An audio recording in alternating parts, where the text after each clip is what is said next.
Brian Noble and Great Britain are gone from the Tri-Nations, beaten by the Kangaroos. I think we can all start thinking about an Australia-New Zealand Tri-Nations final. You can, but the Kiwis will face Australia knowing their form was not the flashiest, losing to the Bombs and then struggling last Sunday to beat France. But the Kiwis' performances against Australia in 2005 have shown all what Brian McLennan and Ruben Wickie's men are capable of. But beware the Kangaroo. Even without Lockyer and Johns, they're dangerous. It's the Tri-Nations final. New Zealand, Australia, live on Sky. Of the Rugby League season today from Elland Road in Leeds. It's the 2005 Gillette Tri-Nations final. Stephen McCarthy in for this one. It all started back on October the 15th with that historical win against the Australians in Sydney. How will it end at Elland Road in Leeds? We shall find out in about 2 hours' time. Well, right, here we go.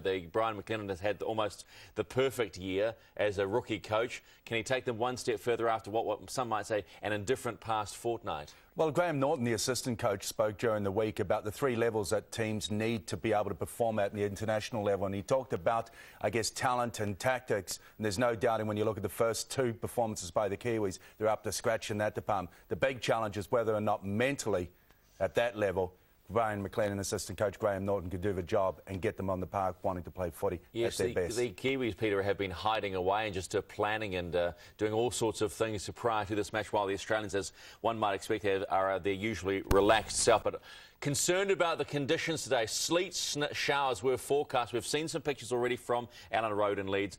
Looks pretty good, actually, and there is underground heating at Elland Road, so it should be a good old day for the great game of rugby league. But let us remind you how it all has panned out in 2005, beginning in Sydney.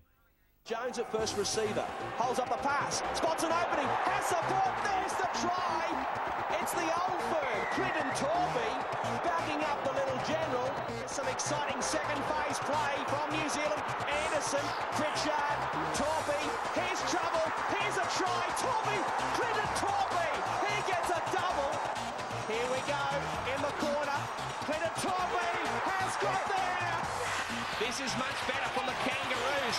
Here's trouble, Gasnier will back himself and score. Trouble brewing for New Zealand, and Cooper, he will help himself to a double. Minicello's away.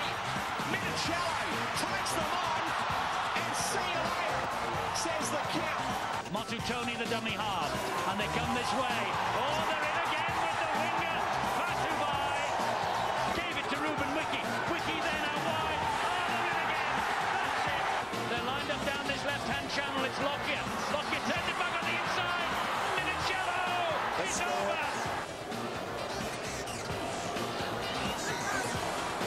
Oh, what a ball. This is Gasnier. Here is Cooper. And that's the second try for Cooper. Very close from Peacock. Almost thought then about plonking the ball on the line. It might have been a double movement. Great movement from Deacon. Great try from Deacon. Paul Deacon. It gets better for Britain. What a pass to Chev Walker, his Leeds Rhinos teammate. Wide it goes to Carney. And Carney for Great Britain. And good hands and more good hands. And Carney with space ahead of him. And he has beat Clinton 2 people pace. And Carney goes through Brent Blair. Oh, what a try for Brian Carney. But all the time they're inching closer to the British line. Wing out to Barrett. Here is Minicello. Minicello. And Momili somehow kept hold. Great speed here from the winger, Beren Tate. Oh, another tackle been missed. And Brent Tate's on his way to the line. And Brent Tate will score for Australia. Badiris, they go down the short side. Barrett, Gasnier, they've missed him. They've got over the line. Gasnier. So it's been the Gillette Tri-Nations, started October 15 at Telstra Stadium with that wonderful win. New Zealand just getting pipped with that gamut of tries so quickly just before the second half began in Ericsson Stadium, and then New Zealand's Northern League started well. Australia just continued to build, and then New Zealand got slipped up by Great Britain and almost by France last week, even though that doesn't count. And of course, Australia confirming their spot. And when you look at the Tri-Nations table, Pete, well, it says it all. Only 3 teams, only 2 can make the final. And today is the day. And I begin to wonder, you know, when you think about the talk this week that the Kiwis have been within themselves, they're they're talking about the philosophy of other teams and playing.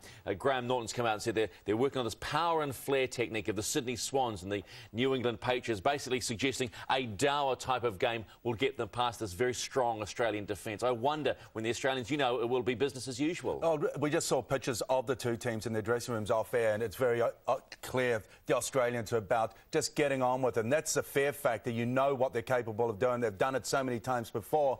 Sitting down calm, and some wonderful stories throughout the week in the Sydney Morning Herald, how Wayne Bennett is sitting well and truly in charge of his team. He's at the helm. He's denied them the opportunity to attend church last week. They've made it clear that they'll get out of Leeds very, very quickly so that they can all attend church tomorrow, hopefully to celebrate. Many hoping that maybe it's them looking for forgiveness after a game with the Kiwis. The Kiwis, on the other hand, of football side, I think, where you've got to get back to some simple stuff. The two games over the previous encounters, the French and the Great Britain, all about the little things that they got so right in the opening two games of this tournament.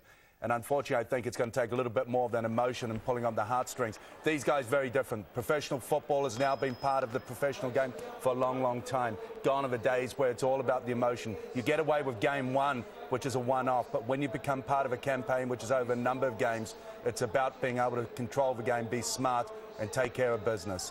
When we see the Australians run out, you'll notice that Steve Price has been added to the Australian 17. He didn't play in the must-win game against Great Britain, but the suggestion that again, this whole coming back to the Kiwis forward pack size, Price will be needed. But for me, it's all about Price's momentum going forward. He just chews the yards up. Graham Lowe made a comment in his column during the week, which is about putting yourself in the opposition coach's body, I guess, and looking at where your strengths and weaknesses are. For Wayne Bennett, he knows the Kiwis have got a game which is about the offload. Not as good in terms of creating play, but getting at the line, finding that second phase, standing and offload. They're going to be focusing on how they restrict that offload, getting and putting numbers in the tackle, slowing it down, taking some speed out of the forward pack going forward. The Kiwis, on the other hand, they recognise that the Kangaroos, what shown throughout this tournament is the ability to shift this ball wide. Gaznia Cooper, but in particular the guy who I think has performed exceptionally well has been Brad Tate.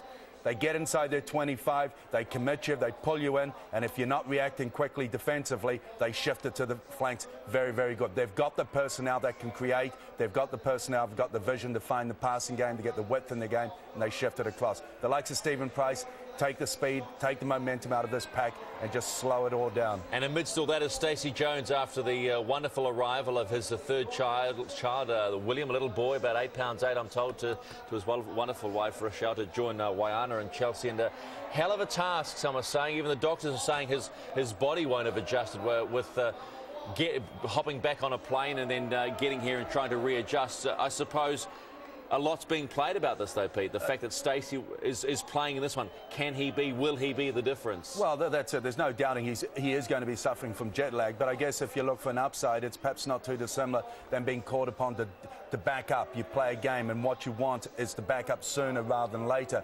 Here, 24 hours after arriving, is perhaps a better position to be in rather than maybe 2-3 days recovery time. But Stacey Jones, he'll be on a high after the birth of his son, and he'll give it the best that he's got. The only reason he is back there because he senses that there is an opportunity to be part of something special. I do not want to miss out on it, so here's hoping. The New Zealand flag flies proudly, if not flying, but a large one across the road at Allen Road in Leeds for this one. And the Australian expats and probably a lot of touring parties as well that have made the long journey to England to follow the world champions. And will there be something special this morning? You just never can tell. It's been 52 years since New Zealand beat Australia twice in a year, and they're currently 1-1 in 2005. The question remains, how inspirational does Brian McLennan have the ability to turn this side around that Pete really in the past 2 weeks has not performed? But the key thing, we spoke to Brian McLennan on 365 last night, and I said, one of the things that is concerned, that man standing in the front, when Ruben Wiki is off the field, there seems to be a drop-off in intensity, and it happened on 2 occasions and cost them 1 game. But I think when you look at that drop-off, you should also look at who the Australians have got on board. The likes of Riles and O'Mealy in the past have perhaps performed better coming onto the field than their starting prop forwards. And often when Ruben's off at the beginning of the second half, that is when Riles and Co are on. And Riles, every time has played with the ball, has caused all sorts of havoc. Yes, you need the likes of Ruben Wiki, but don't underestimate the impact of that guy just in there behind the number 9, Buderus. Danny Buderus has already said that they have everything to lose in this game. And I suppose in one very small way, Peter, the fact that the mantle of or the shift in the world order could change with a Kiwi win this morning. Well, there's no doubting, despite the last two results, that there is a narrowing of the gap between the big three. And even France have shown some encouraging signs that they're not too far away from being able to get it. Whether or not they'll get it consistently together, who knows? But for the next World Cup in 2008, you could see something very, very different. We all recognise, had the Kiwis, the likes of Sonny Bill Williams and Benji Marshall, how different this could have been. But you could also apply that to not only Great Britain with the loss of Sean Long and Scolthorpe, but also the Kangaroos with Lockyer and Johns out of this morning's match. But get the best on board, and this tournament coming up in 2008 could be an absolute sterling. Will it be a case of coulda, woulda, shoulda this morning at the final whistle between the Kiwis and the Kangaroos? We are preparing for the national anthems. It is the 2005 Tri-Nations final. There is the little general. Will this be his last time in a Kiwis jersey? One thinks if there is a win today, you never can tell. Let's join our commentary team and the national anthems for the 2005 Tri-Nations final. It is New Zealand versus Australia on a very cold morning in Leeds.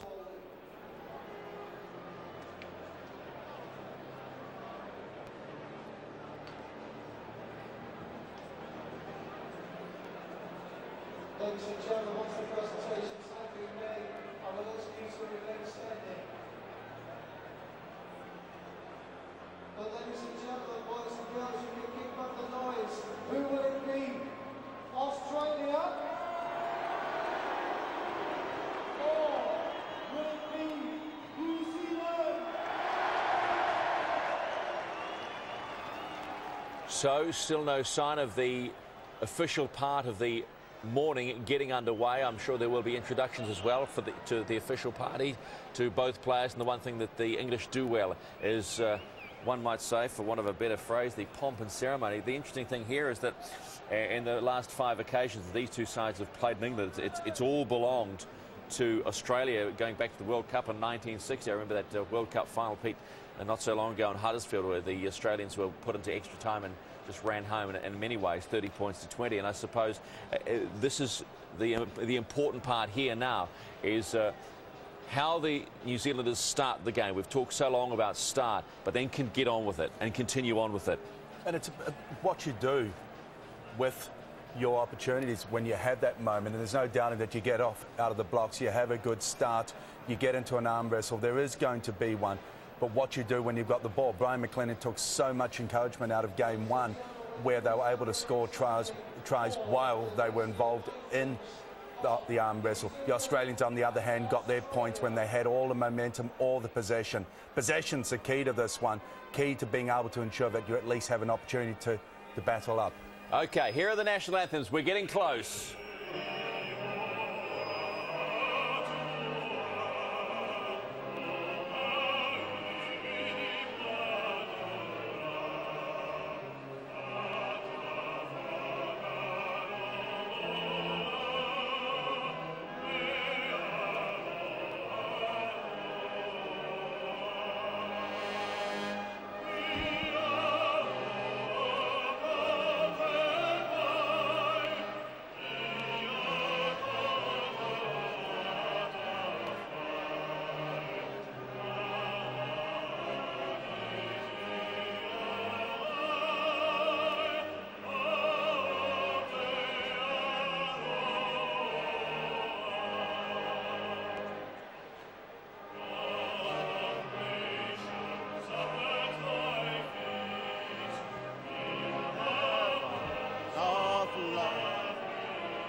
Wilson with the Australian national anthem.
And by the players and officials as well. Everybody, of course, has their favourites, has their Super League, has their NRL clubs. But, Steve-O, tonight it's all about international pride. Certainly is, and I am so pleased that the New Zealanders and the Australians have decided to take this Tri-Nations tournament down under next year. I can assure you that there's nothing better than international rugby league football. And it's one that every youngster will aspire to wear your national shirt and to look at the badge with that pride. It's the greatest carrot in our game. Ruben Wiki will lead the haka for the New Zealanders as they face up the Kangaroos.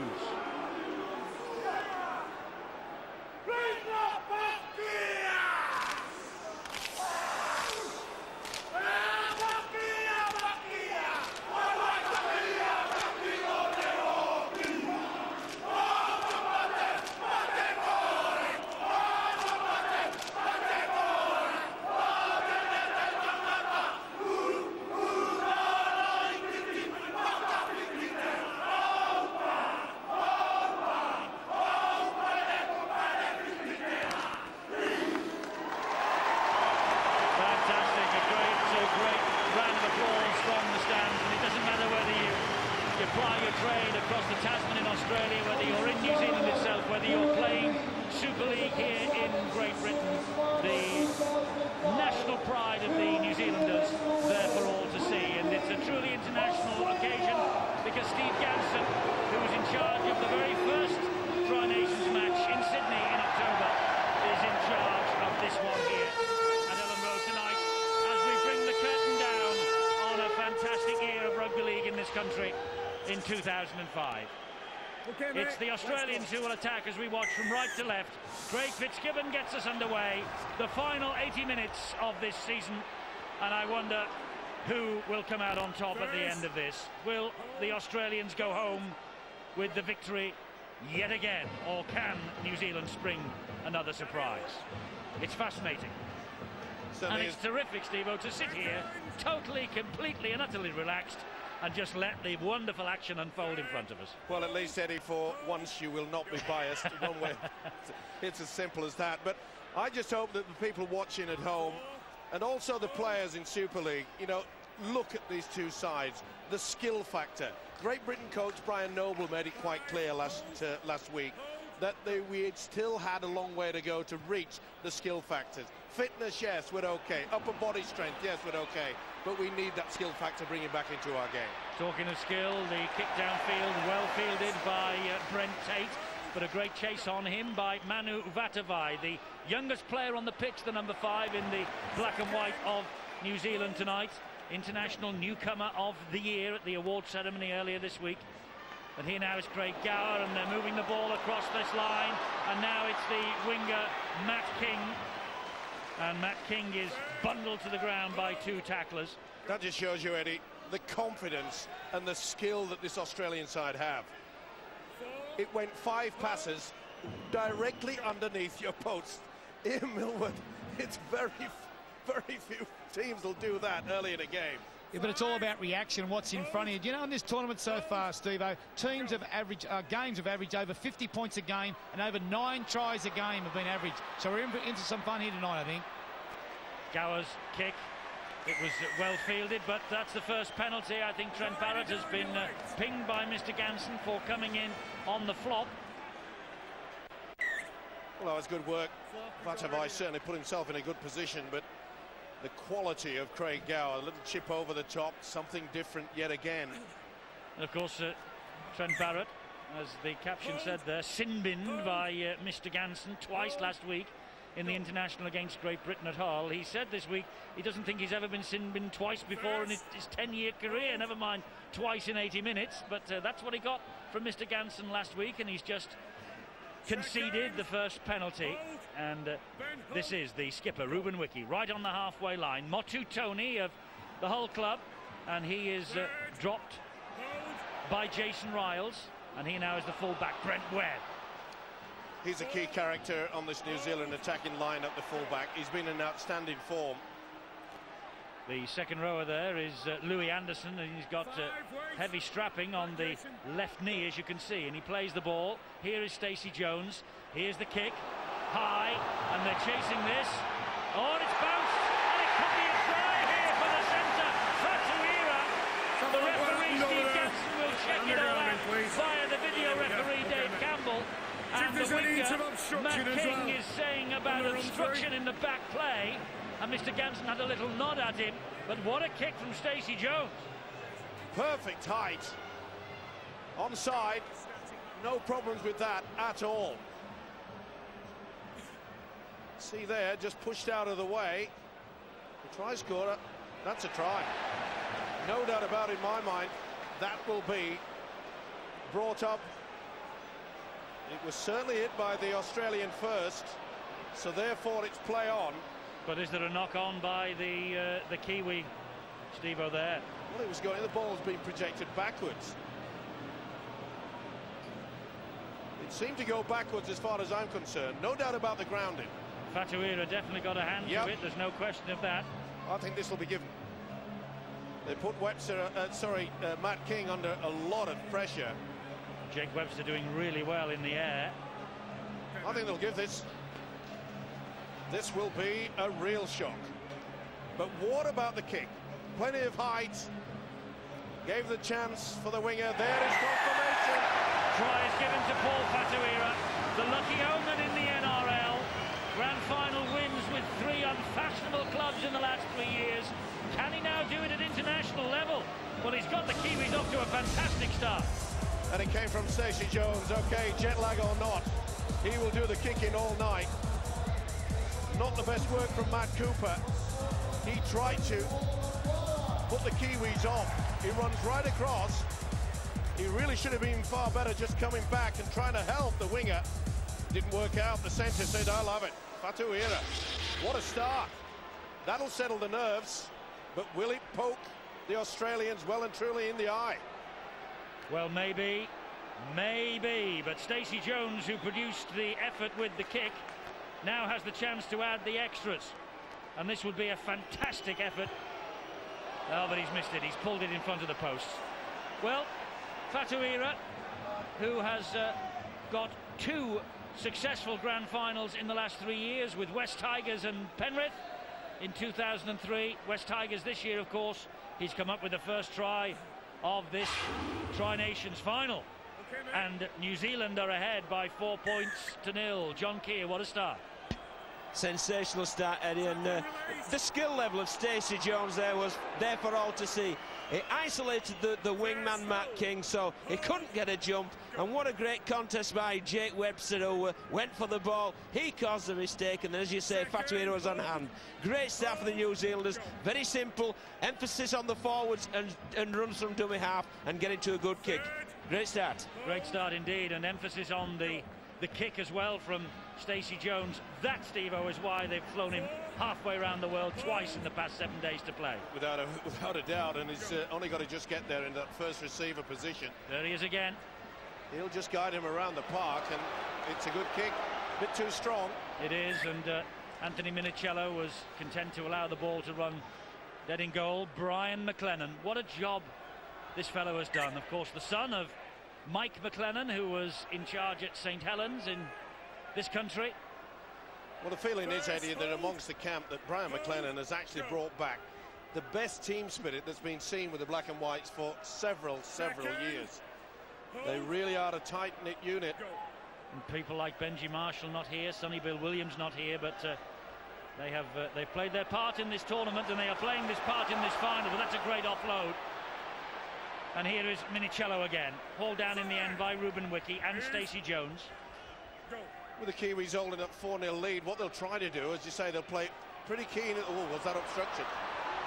Wonderful hands here, and this is Cooper, and he gets down the line and finds Matt King, but there are three there, and he's forced into touch by wonderful New Zealand defence. They're up for this, the Kiwis. Are they ever? And that just shows you, doesn't it, the tension that's going in. They came as team spirit. John Keir. What defence, Steve? Well, there's 5 men in the tackle there. 5 New Zealanders got across, half a bus there by the Aussies, but then 5 across there, just covering for Van Ganaar's mistake. He misread the defensive line earlier on, but his teammates covered for that mistake. Sensational work. Fantastic work indeed by New Zealand, who have started the game better maybe than even they could have hoped for. This is Manu Vatuvei. They call him Baby Jonah, but he hates the nicknames down under. Of course, reference to the great Jonah Lomu of the other code. He says he just wants to be known as Manu Vatuvei, and he's the youngest player on the pitch, as I say, and the newcomer of the year. Got a big future ahead of him. That ball, well, how did that find its way to Motu Tony? By the way, these are good tactics by the Kiwis, just running from dummy half, trying to see there, trying to milk a penalty, and Jones will just guide them around yet again. Another That's good a great kick. It is a great kick, but again, it just runs touch and goal this time. But it was asking the questions all the time of Matt King, wasn't it? Wayne Bennett's been there, seen it, done it, got the T-shirt. He's seen all this before. And here they come now, the Australians, in the shape of Luke O'Donnell, who made his international debut in this tournament this year.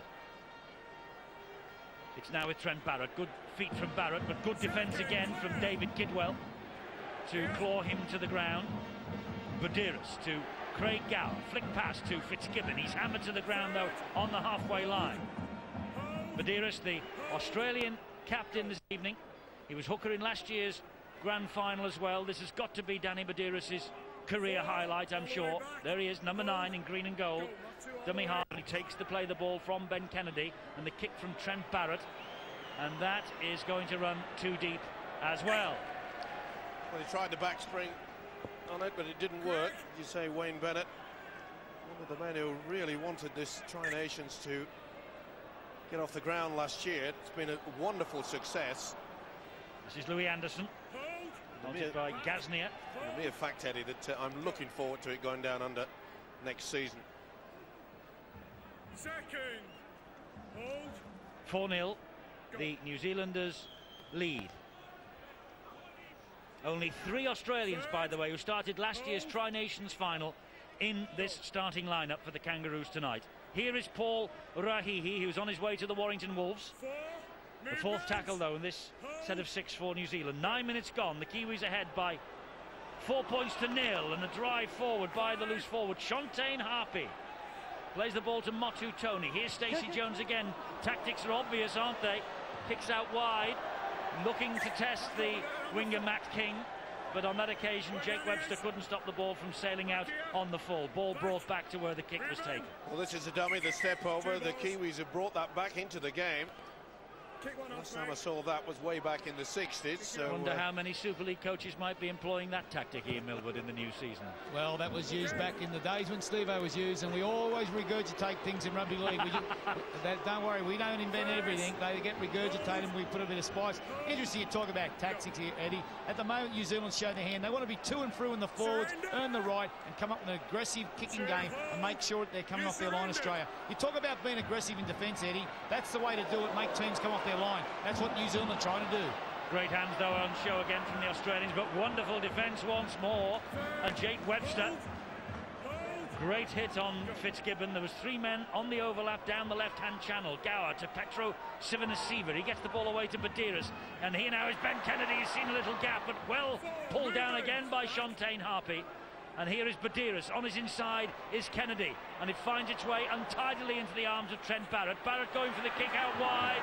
And it drops easily into the arms of Brent Tate. And Tate looking to go on his own. And they're trying to force him into touch again. And they do! This time 1, 2, 3, 4 black and white jerseys were there. Again, wonderful defence by the Kiwis, but I must say that the Australians keeping this ball alive, turning in the tackle. Here we see the team pushing them over back. They are really working this Kiwi defence, and that is going to tell its tale late in this game. And the key there is, Steve, is to work their forwards over, because they're going to rely on heavily when they go forward on there. And the other things the Australians will be happy about there is they've given the New Zealanders the ball back on their line for the first time in their game. Okay, they come up with an error, but they're starting off their line, and that's where they can be aggressive now. And the Australians looking to be aggressive in the tackle, and Clinton Tupy was the receiver of that one. This now is David Kidwell.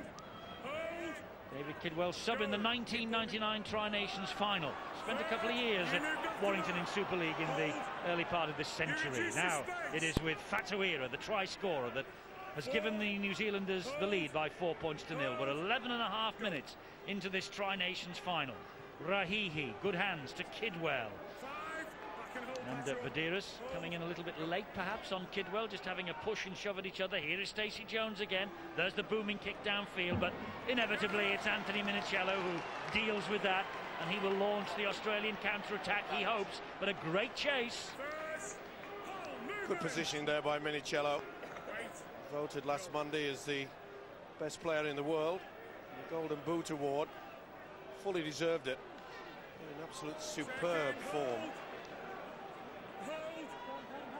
And the winger, Matt King, taking a bit of punishment there, and Badiris, he just slipped as he came to greet Motu Tony. Took a bit of a belt for his trouble. This now is Barrett, and Barrett flicks the ball back. It's picked up out of the air by Gower, and Gower just dropped the shoulder. Little half break again. Important tackle round the legs that was, and unfairly Ruben Wiki had another pull at Craig Gower's legs.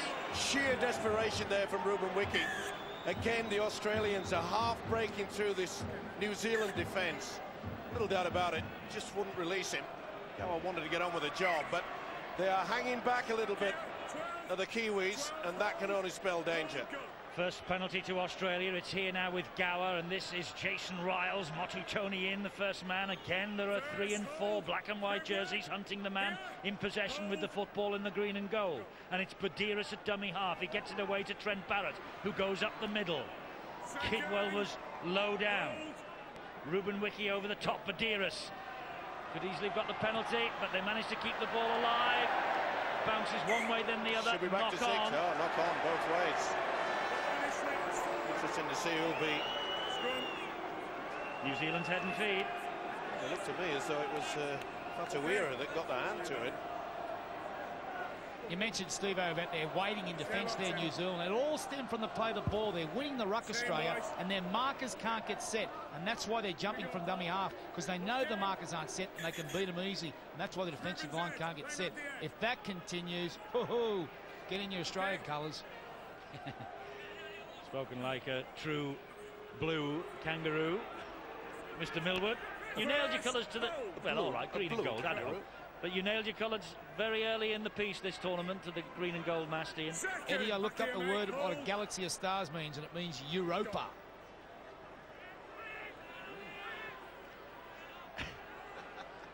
Silence is golden. 14 minutes gone. New Zealand ahead by 4 points to 0. Ruben Wiki, though, for New Zealand. So important that he stays on the field for a long time on his 50th Test appearance. It's important as well that New Zealand get a good kick away. The last 2 have been quite poor. Right down the throat of Minichiello. Here's Stacey Jones. They put pressure on him. And there's the kick that, well, it actually bounces in the field of play from the fullback Brent Webb. But it was not the tidiest kick, although it does the job. Good pressure, though, by the Australian defence. Started to pick out Stacey Jones early. He had to offload. Trent Webb, a try in the win against France in Toulouse last week, and 2 tries, of course, against Great Britain at Loftus Road. It's good to see that the British crowd, by the way, has come out to support the concept of the Tri-Nations. Over 25,000 tickets sold earlier this week, and it looks as though we're going to be a little bit over the 25,000 mark here tonight, which is terrific news for the international game. They go wide, Australia again, good hands. It finds its way into the arms of Gasnier. This fellow is the best centre in the world, no doubt about that. And here they come again, Australia, in the shape of Craig Gower. He gets it to Ben Kennedy, and the New Zealanders scrambling in defence. Stacey Jones tying the ball up as Motutoni made the tackle. Badiris gets it away to Luke O'Donnell. Interesting to see how the Australians are interchanging on that occasion. We saw that the winger had come into the centre position, pushed Gasnier out onto the touchline. Gower, back it comes to Minicello. That's good defence though again from New Zealand. Great flying tackle by Nigel Vangenaar. This now is Trent Barrett, and he'll hoist the kick out wide. Oh, he was taken a bit late there, wasn't he? Ball is bouncing around all over the shop, and the ball is stabbed through, and they're looking for Badiris. They're going to get an extra set of 6 here. But I tell you what, Trent Barrett is still groggy in back play. Second, I want to have a look at something there. Interesting to see whether he was really taken out illegally. Certainly appeared late. Left elbow. It's Rahihi.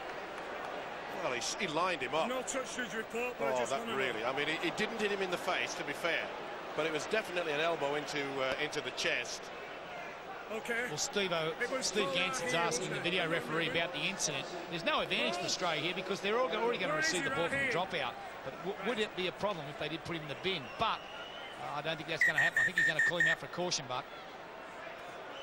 Well, if he gives a penalty, Ian, where the incident happened, that will be a benefit to Australia. It will be, Eddie, but Australia will not go for the 2. Because at the moment they're making plenty of yardage coming out of their half, and they just want a couple of back-to-back sets in the opposition half because their second phase plays very well. They're beating the first defender. It's their scrambling defence at the moment, New Zealand, that's keeping them in the game. Any possession Australia get will cause problems. Paul Rahihi got out of the way quickly then. Okay. And he's come off the field and has been interchanged. But Mr. Ganson wanted a word with him. That's smart, coach. Brian McLennan got him off the field. That is a smart coach. Okay. Having substituted. It's the goal line dropout then for New Zealand. Australia will get the ball back here, but they get it back on halfway. Play on. And Craig Gower has it for Australia. Gives it then to Jason Riles. Full credit to the New Zealand defence as well. At times they're very slow. You see some are moving up, others aren't. And that's always going to be a danger, but they are scrambling back. Australia getting the half break, just haven't made that clean one as yet. This is Craig Fitzgibbon. Yes, testament to the Kiwi defence that they haven't got through.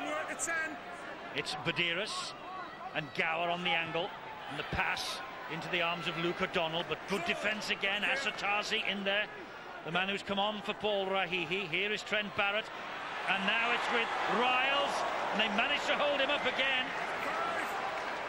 Gower will spin it this way. Oh, interception! Away goes David Kidwell! David Kidwell with all the kangaroos after him. Oh, and he's hammered behind the winger Brent Tate.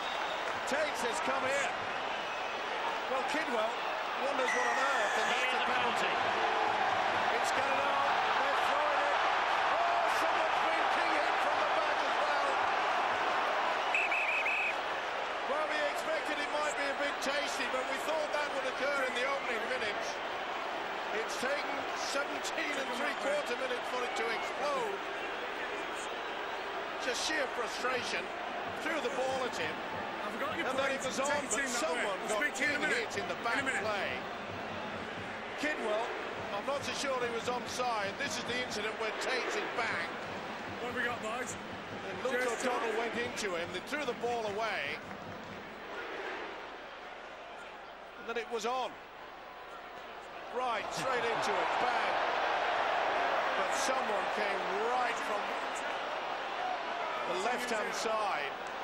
And I think Luke O'Donnell copped a beauty.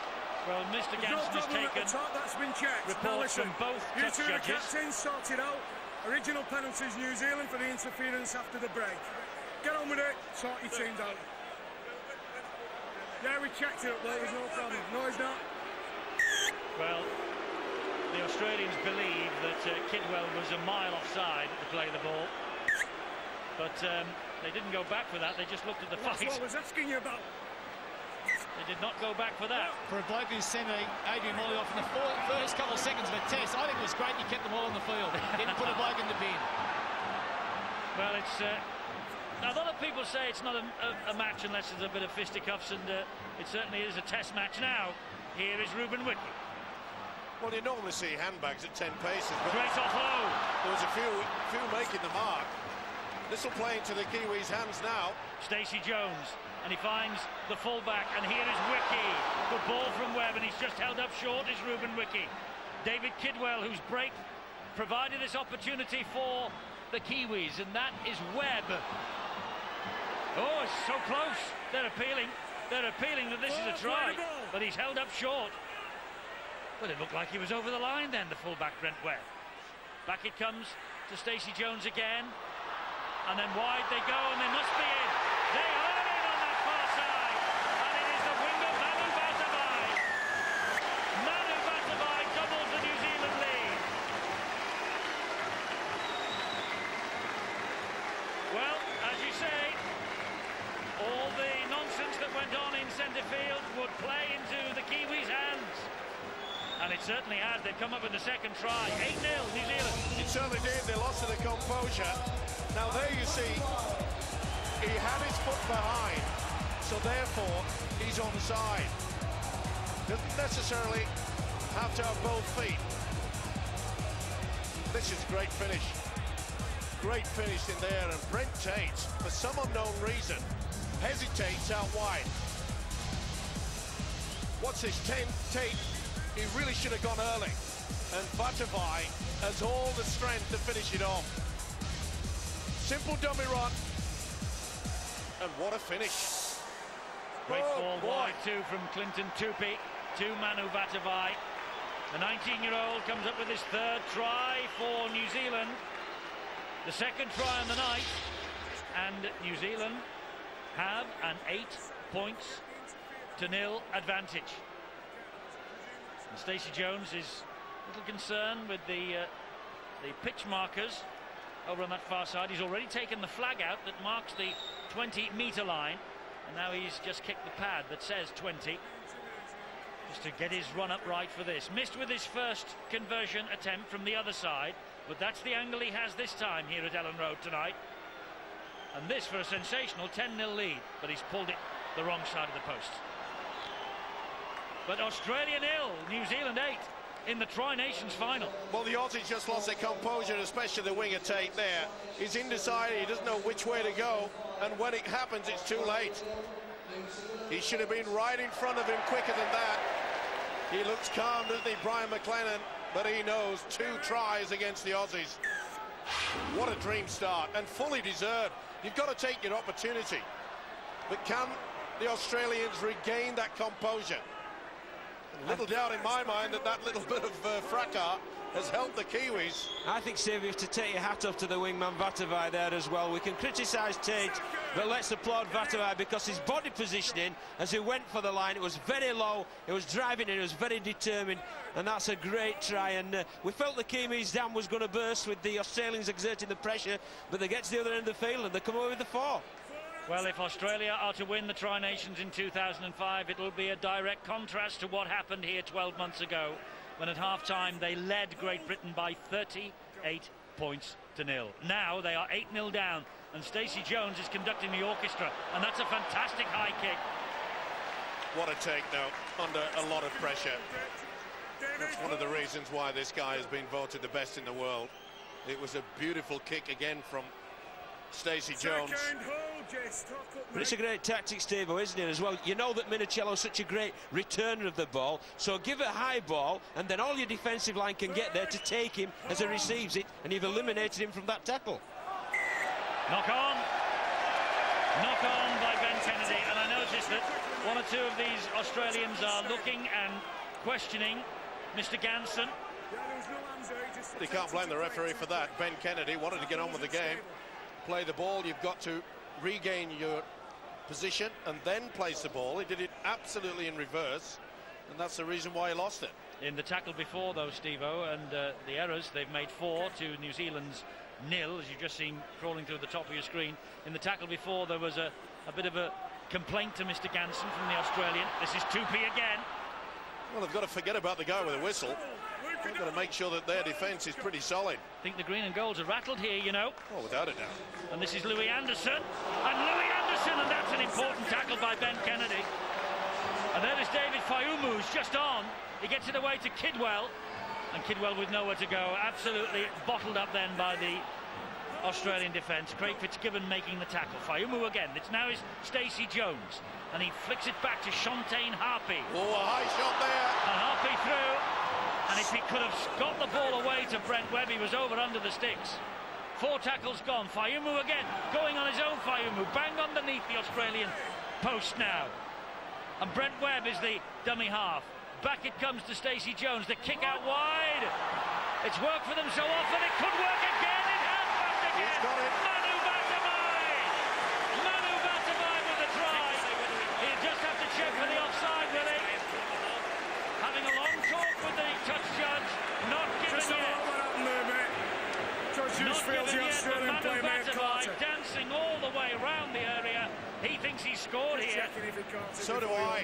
Again, a beautifully weighted kick from the little halfback Stacey Jones, creating all sorts of trouble for the green and golds. He went very early, didn't he? Very early indeed, Tate. And he gets it stolen.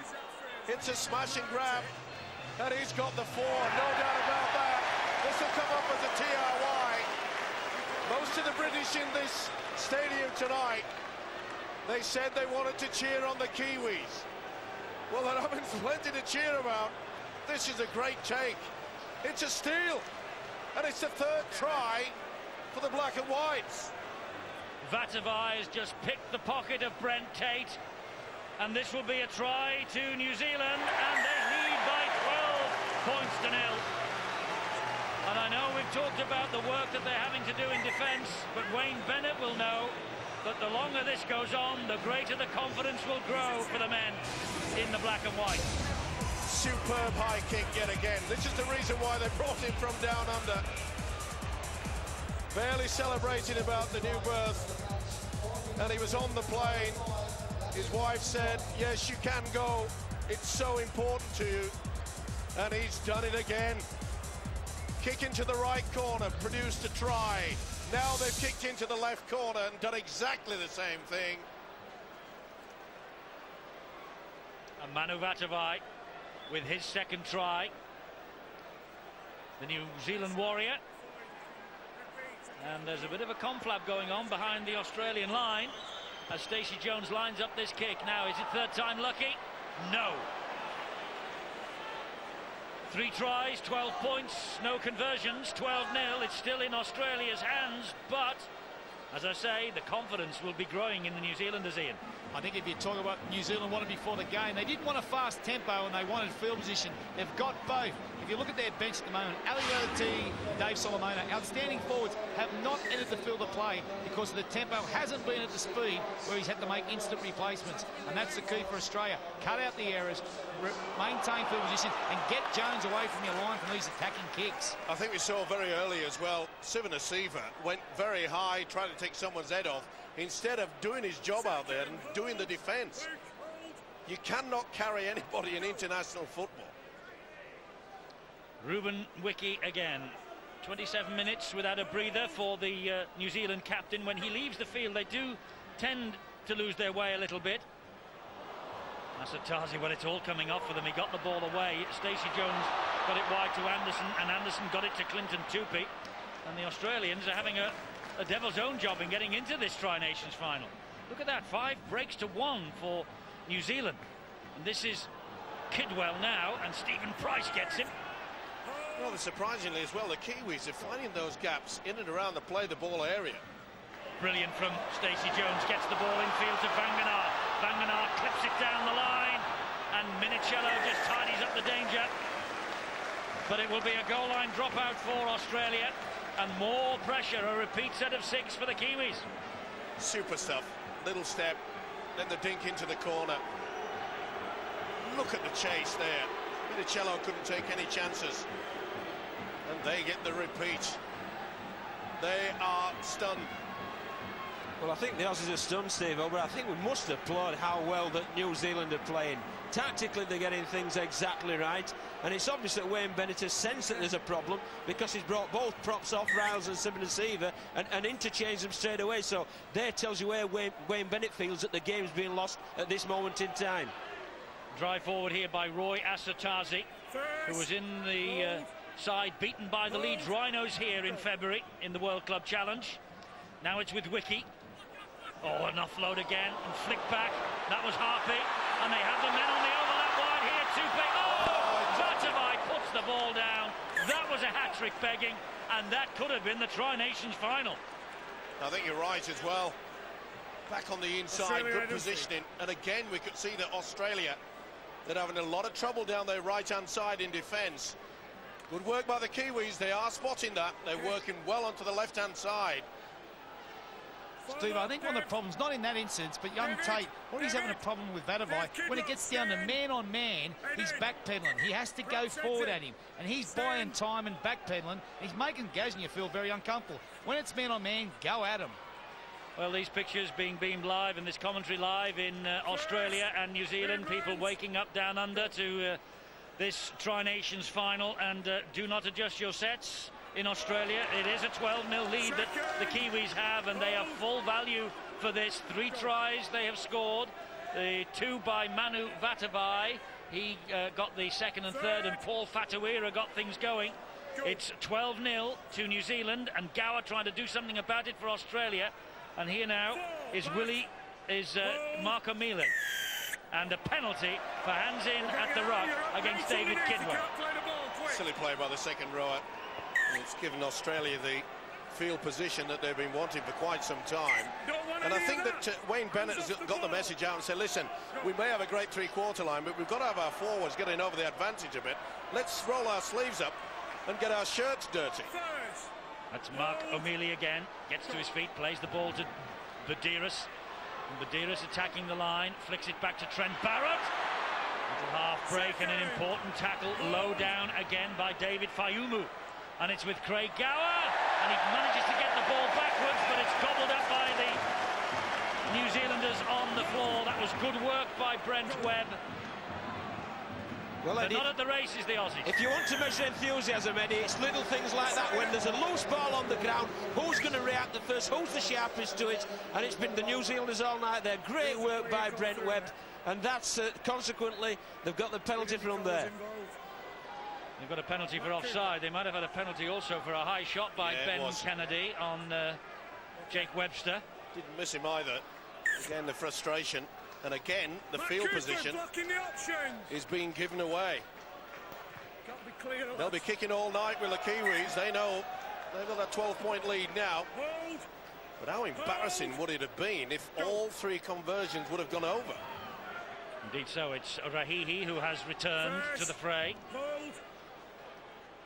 Wayne Bennett looking for the combination that will turn this match Australia's way as he makes the changes. And Asotasi will play the ball. Here is Stacey Jones. Back it goes to Brent Webb. Oh, that looked a touch forward. The referee agrees. Yeah, just delayed it a little bit too long. Nice move, though. You see on the different angle, definitely Webb just held it up. Clinton Tupi just a bit in front, but they really are working down that right-hand side, and they're doing the dummy runner coming and then another one coming round on the angle. Well, Clinton Tupi is one of the leading try scorers in this Tri-Nations series, and he runs very straight, direct lines. He doesn't run to a sideline. The other thing I'll pose you too, Steve, wouldn't it be embarrassing for Australia if it was 12-6 at half-time, because New Zealand have completely dominated the first 30 minutes. You mentioned Clinton Tupi, and he's the only Kiwi ever to get 2 hat-tricks against Australia, including one in Sydney last month. He got one in 2003 in Auckland as well. 12-0, the Kiwis lead. 7 and a bit minutes to the half-time siren. What a first half it's been for New Zealand. Well, I think the Australians are a little bit surprised as well. Remember, there was about 15 minutes where Australia were making the half break, and they're making the errors, they're offloading there in heavy traffic, and it's not paying off for them. And they have another penalty here, New Zealand. He loves to tackle and I use think him they'll to shove spin this round right to into the the corner.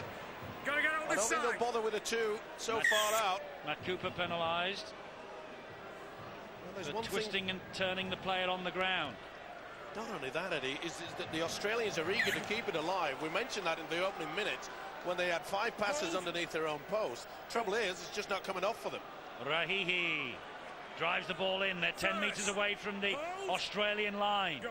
And that's Faumu again. And here now is Stacey Jones. Pops the ball back. It's Asotasi. Roy Asotasi driving it in. And Australia having the devil's own job to keep them out. It's with Faumu again. Here is Stacey Jones. It will be a fairy tale if Stacey Jones gets over for a try in this match. Brent Webb, the dummy half. Back it comes to Nigel Vanganaan. He drives it in straight again. And the substitute, Craig Wing, is there first with Willie Mason to bring him down. And another penalty for hands in the ruck. They'll take the two here. No doubt about that. Yep. Confirmation from the coach. Well, Brian McLennan must be pinching himself. That that Australia are making so many errors, but let's take nothing away from the Kiwis because the errors are coming, because the aggressive defence, they're coming in numbers. They are, because they've got field position and the kicking game from Stacey Jones is outstanding. But this is not something new to him, but also, remember, Stevo, in Australia, only what we were talking about 5 or 6 weeks ago, they won at the Telstra Stadium, and then they went back to their homeland and were only beaten by 2 points. So, you know, they're not in foreign territory. It's a key how they maintain it now. Stacey Jones maybe is the key. Just how much will the effects of the long flight home and then back for the birth of his son, how much will that take out of him tonight? And that's his first successful kick of the evening. But importantly, it stretches the advantage still further. It's New Zealand 14, Australia 0. And Wayne Bennett, well, he has to do some work, doesn't he? He certainly does. John Keir, I pose the question. What a dream start for McLennan. What sort of speech will he make at half-time? Well, he'll just tell his New Zealand troops to continue doing what they've been doing so very, very well indeed, i.e. getting out of dummy half. All the 3 quarters have done quite a bit of scooting out of dummy half, hitting the big forwards who are punching holes in around the ruck area, and then Stacey Jones finishing the set-off with a great kick and chase. And that will be the speech. Keep doing what we've been doing so well. And importantly, with less than 5 minutes to go to half-time, they still have to bring the ball handlers like David Solomona and Ali Lauatiti off the bench, New Zealand. Well, that is a very, very important weapon for them here tonight. And that's what we knew. Out wide. It's another penalty. Well, Mr. Ganson's caning the Aussies. And, well, there's the fellow who destroyed Great Britain in the first half last year, Darren Lockyer. This is uncharted territory in terms of Tri-Nations. At Ellen Road, anyway. Well, I don't think Mr. Ganson's being harsh on the Australians. He's just refereeing the game. Yep. If he reefs the ball out, he reefs the ball out, and it's a penalty. 6-2 to New Zealand on the penalty count. 14-0 where it matters on the scoreboard. You're absolutely right, John. He's refereeing the rules, and there's nothing wrong in that. Go. And here now at the Kiwis again with Asotasi. What is wrong, there are a lot of the Australians, especially the forwards, they're just having a big chat to the official. There's another one, and the referee now will call the captain, and he will take action eventually here. Captain, please. Captain. There's a lot of messing around going on at the play of the ball. Yep. It's unfamiliar, this. It's unusual that the Australians are the ones who are slowing it down. Tactics when they're on the road. You've men in the tackle, but they're just lying there. Steve Price was on forever then. You've got to get him off. I've give you, there's been stripping, there's not surprisingly. Okay, well, it's been both ways. Okay, well, let's sort it out and give him the opportunity. Okay, mate? Well, he's asked for both ways, says Craig Gower. But they're going to take the 2 points on offer here, New Zealand. And they've got to. And doesn't that bench look a little bit sick at the moment? Now, when you cast your mind back to last year in the Tri-Nations. New Zealand were finding themselves in a good position, and they seemed to capitulate in the second half. I really don't think that the Australians can have that mindset and go in and say, oh, well, you know, they will fall apart. Because I don't think they will. I think they'll fight all the way through into the second stanza. Well, Stacey Jones, normally he will eat these for breakfast. New Zealand Warriors, Le Catalan next year in the Super League. And how important will he be to the French challenge that will be coming into the British competition in 2006? I think he will have a mighty influence on the affair in the south of France. And we will be seeing Le Catalan against Ian Millwood's Wigan on Saturday, February the 11th here, live on Sky Sports. The opening weekend of the Super League, Castleford against John Keir's Hull the evening before. That's all to come in 2006. February the 10th, February the 11th, the opening weekend of the Super League on Sky Sports. The week before, it is the World Club Challenge at the Galfarm Stadium, Huddersfield. The champions of the UK, Bradford Bulls against West Tigers. It's a Friday, February the 3rd at 7:30. We shall be live for all of that, of course. Again, the New Zealanders quite happy to trundle it through with the big forwards. They know they've got the man, Stacey Jones, who can do the kick. And again, good running from dummy half. Oh, everything's sticking for New Zealand. And this is Stacey Jones again. And there's the kick to the corner. And it's an invitation for Fatuira.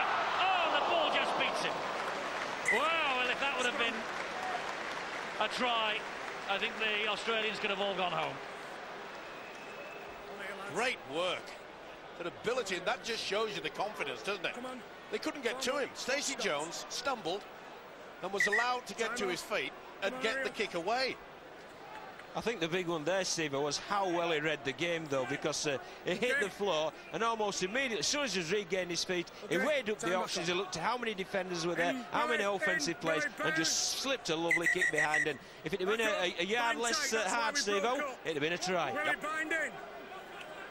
Steve, I think Stacey Jones keeps answering your question about last year. They led every Tri-Series game at half-time and wilted last year. The difference keeps coming back to that man, Stacey Jones. He didn't play last year. Gasnier, they missed the tackle on him at their peril, but they are there in numbers. And Rahi dumps him on the deck. Well, Australia will gamble. They won't just shut up shop. Oh, well, they will now. Willie Mason drops the ball. It's swooped on by David Kidwell. They have a minute, and they have a full set of 6 to get another try just before half-time, New Zealand. Or even a 1 point. Yeah, that's a good call, Steve, as well. You know, they might have a shot for 4 or 5 tackles, and if nothing else is on, slip that ball between the H's. It's Brent Webb, and he goes wide to Stacey Jones. Back inside it comes to the substitute, Fauimu. And he is just enveloped by the tackle of Craig Wing and Craig Fitzgibbon. And now it's with the fullback Webb again. Over the top it goes. Oh, they went for the interception. They come up with it in the end. And it is Brent Tate. Well, they just went wide. They were looking really for the 4 points out wide then. Here is Fitzgibbon.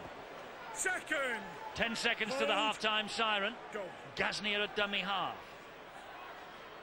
This is Gower. Oh, what a hit, and Gower's flat out. There's the half-time siren. Vangenaar it was. Vangenaar took Craig Gower then, and he's not happy with it. Craig Gower having a chirrup in the ear of 1 or 2 players.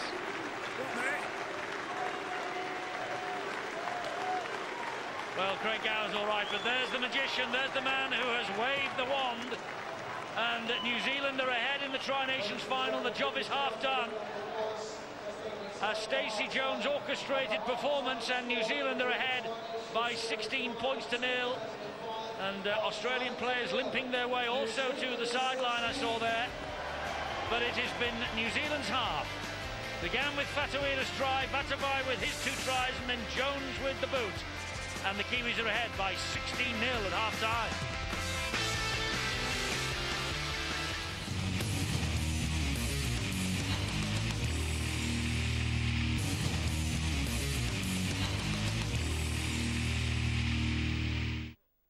Half-time in the Gillette Tri-Nations final. Yes, you are hearing correctly. 16-0. The Kiwis lead Australia at the split, Peter, but there is still another 40 minutes of football to go, and that's where I always put the caution when you've got the Kangaroos involved. Well, but you've got 40 minutes of football that when you look at how Australia's performing, you're coming up with percentages and stats that you would never, ever imagine possible, particularly at an international level. 39% possession and a completion rate sitting around 40%, but take nothing away from the Kiwis. They've been outstanding. What they talked about pre-match going into this game was about attention to detail, taking care of the simple stuff, and that is the big contrasting difference between the two sides. The Kiwis being quite prepared in the early stanza just to get it out of the acting half, running it up was simple. Shantae Harpy coming and giving a bit of speed out of the acting half. The Australians, on the other hand, were looking to be a little bit more adventurous, push the ball around, and they've come up with a completion rate of 40-odd%, well off the mark. Yes, their pre-game philosophy of power versus flair, having to play a Dow sort of game, paying off, as they were referring to the Swans and the New England Patriots in the NFL of how they have won their championships. All right, Paul Fatueta scores very early. Stacey Jones' kicking game, barring from the tee, is on the money, and this was a beauty. Well, he's been spot on. You know, you can only imagine what the scoreline would have been had he come up with the conversions on the penalties, but there was some good lead-up work, positioned well to then execute the kicking game, and that's exactly what's happened throughout for 40 minutes, has found themselves in good position for where they got to their kick. Yeah, Stacey Jones is certainly looking like running out when he was running off the park at the half-time spot, feeling the effects, but just good work by Paul Fatueta to get in there, who has really had a wonderful season. Then the start of something special. David Kidwell onside and gets the intercept. Then it's all on. Takes exception to Luke O'Donnell coming in. You'll see in a minute he says, out of my way. Handed by O'Donnell, he throws the ball at him, and quite simply O'Donnell reacts, and then she's all on for love or money. International Rugby League, don't you love it? But the most important thing here, Steve Ganson didn't send anyone, Pete. Said, OK, I can accept this is possibly going to happen. Let's just move on for it. And the most important thing here, Big Manu on a great backline move. Well, we talk about opportunities, and that was about being given one. You were given a penalty, then you were able to convert that opportunity to points. This was the first of two on the back of a penalty play. We talk about David Kidwell coming off the line. He was on side. The fact that he wasn't, who cares whether or not you want to debate it. But then we talk about the power game, and this is a good example of it. When you put Manu Vatuvei up against Tate, Tate had him covered, but he just wanted nothing to do with it, and there was power. Manu Vatuvei so close with all the momentum. It was going to be pretty difficult to stop. And the encouraging thing for Warriors fans is the young kid will have grown on this tour. And Stacey Jones again weaving his magic to let Clinton Torbey just the simple pass and good body position. And everybody not overplaying it. Everybody recognising that what was on there. Manu Vatuvei going to the air. He was positioned again. He had the momentum as he left the air. Tate perhaps going a little too early. But Stacey again spot on. The kick, and we've seen it in general kicking as well, when he's been able to put the ball high on the likes of Minicello, take his attacking game out of it on kick return. Manu Vatuvei there, outstanding. And remember, this too was again on the back of an Australian error, Ben Kennedy knocking on, and everybody was talking, and the pundits were suggesting that Australia's defence was going to win them the game. Well, today, the offensive defence of New Zealand has certainly paid dividends. But when you look at their defensive game on the back of possession of 39% and completion rate sitting around 40%, all you're doing right now is playing without the ball, and there's a lot of guys going. They're well off their game. But being well off their game is about the Kiwis and the way they've approached it, which has been very simple, not afraid to get into I guess just the simple stuff, coming out, just running out of that acting half, and then when the opportunities come, turn them into points. Yes, but you would suggest too, though, Peter, that defensively, though, the Kiwis have been on song and they have stifled what has at times looked like a very tight Australian attack. Well, you talk about defence and you talk about their scrambling efforts. In the beginning, perhaps in the opening quarter, we saw two good examples of a football side that perhaps had been prepared well and were on their game. There was one tackle on Matt King and another one on Tate. Both occasions involving in excess of 4 black and white jerseys. Absolutely committed to just putting them into touch and coming up with big plays. They scrambled well in the opening 20 and they took a lot. 16 points to nil. That's right. 16 points to nil in this Tri-Nations final. The Kiwis led the Kangaroos. We will celebrate a year of rugby league on Friday, the 2nd of December at Sky City. And we're going to show you the nominees for the key awards. Well, Player of the Year nominees are Benji Marshall, Ruben Wiki and Paul Fatueta, one of the sort of... He's an unlikely hero, Paul Fatueta, when you consider two 2 premierships under his belt, and then the Rookie of the Year nominees. And in many ways, no surprise that Jake Webster is there, along with Benji Marshall and, of course, Manu Vatuvei. I actually, Pete, I must say I have to eat humble pie here in many ways. I remember talking to Coach Brian McLennan about Manu Vatuvei, and he, before was even selected, was very excited about Manu Vatuvei, and I suggested, was he ready for International Rugby League? I think quite simply I have been proven exceptionally wrong on this occasion. Live from Sky City on Sky Sport 1 at 8 o'clock on Friday, December the 2nd. It is the New Zealand Rugby League Awards Gala Dinner. It's a black tie affair, and Pete and I will be putting our flash rags on and joining a whole group of people, including the Prime Minister, the Right Honourable Helen Clark, who, of course, is a good lady. She loves her footy. She'd rather be reading a book than watching a game of rugby. She'd be rather watching rugby league. All right, 16-0. It is the Kiwis in charge in the Tri-Nations final. Back with more.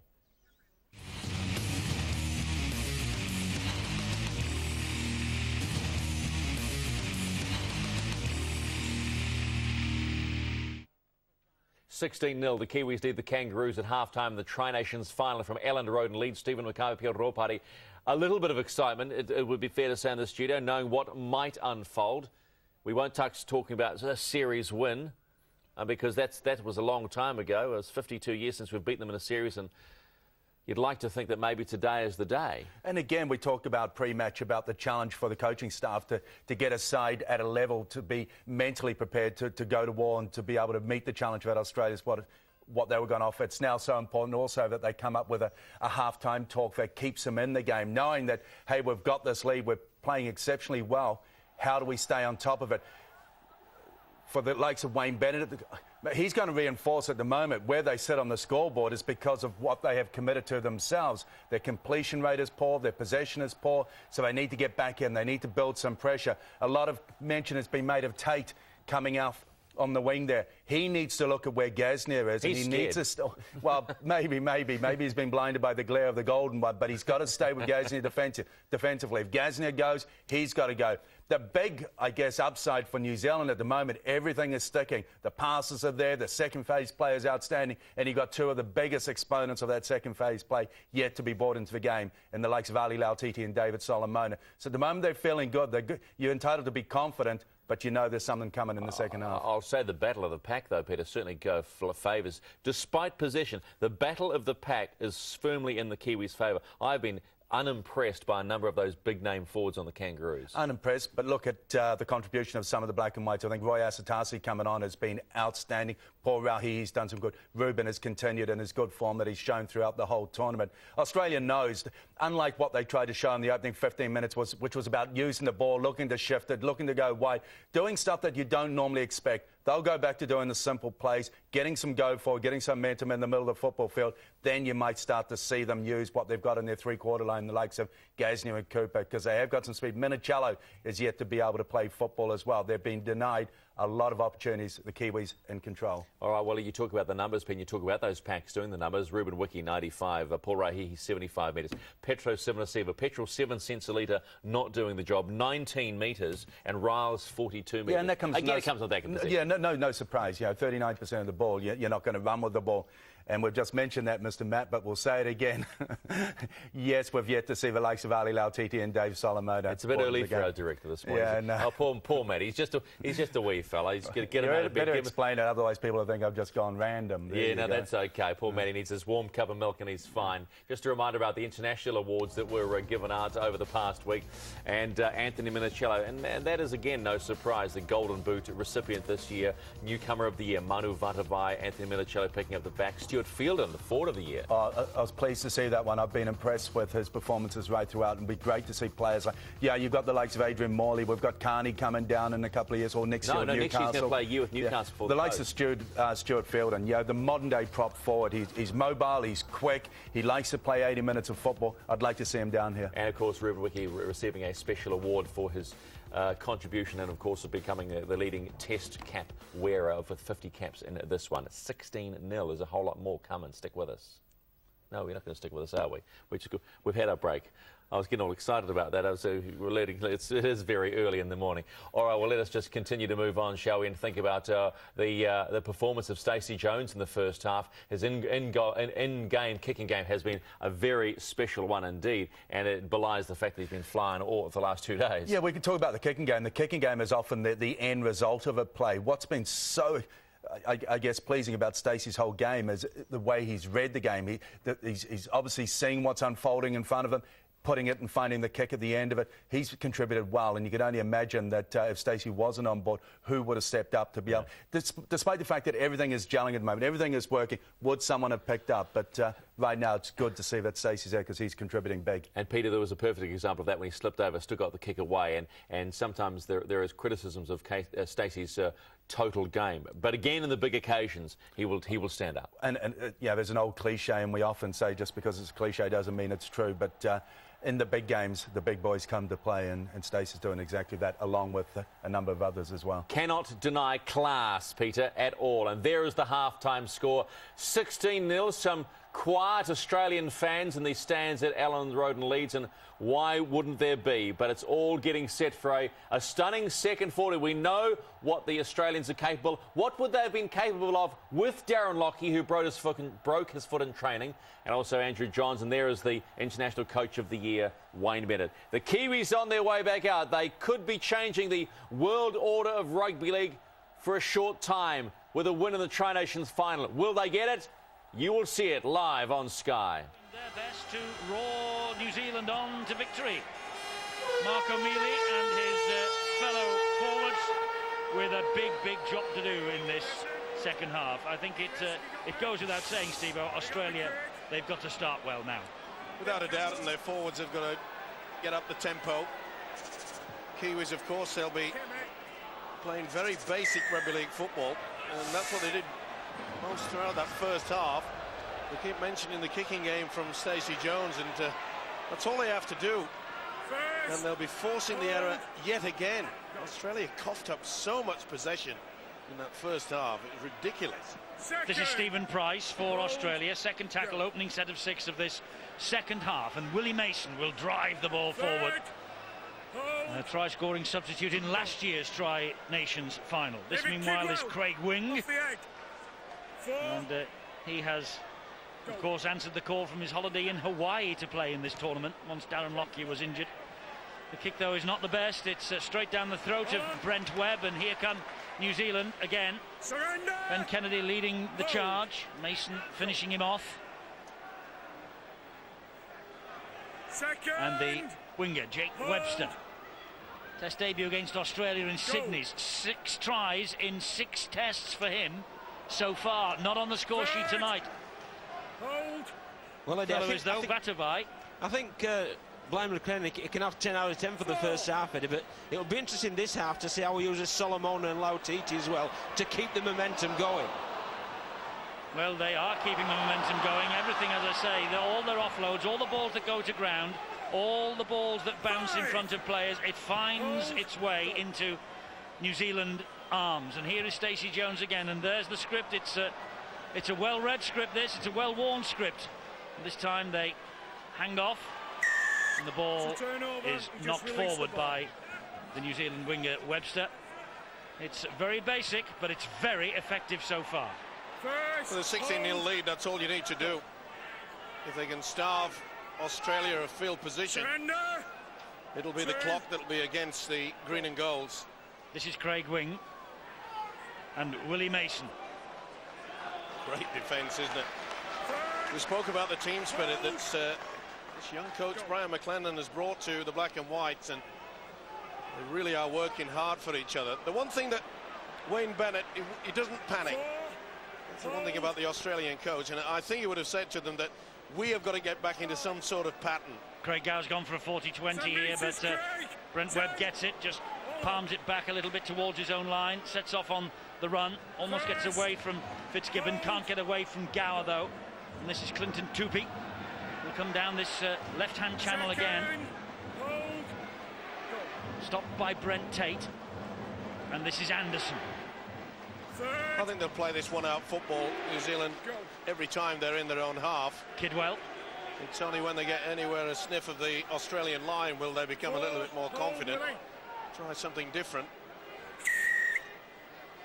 That's a penalty to Australia this time. Space, I've told you about it. You're going forward off the mark. And moving off the mark is the referee Steve Ganson's version of events here. Travelling off the mark. Well, I think he's been hard done by that. He's moving off the mark, mate. For what we've seen in that first half go on in and around the ruck area. Not that the Aussies will be complaining. Well, the third penalty they've received from Mr. Ganson, and the first time that they have had such proximity to the New Zealand line in this second half. This is the area where you normally see Minicello. Ball lost. And Stacey Jones gets it to Shontayne Harpy. And this is David Kidwell. Well, they look completely out of sorts, Australia. I know New Zealand are playing so well, but they look completely out of sorts. But was that dragged back by Rahihi? Well, it certainly looked that way. Well, it was a smart play. It was one-on-one, and I think he just played at the arm, and that forced the header. So Stacey Jones certainly didn't ask any questions, did he? No, didn't wait for any inquest, did he? As Asatazi drives it forward again for New Zealand. Inside Australian territory now. With and again, the first and second markers in the Australian side, very poor, hesitant. And Rahihi hasn't heard the call. That's going to be the turnover. They haven't heard the call there.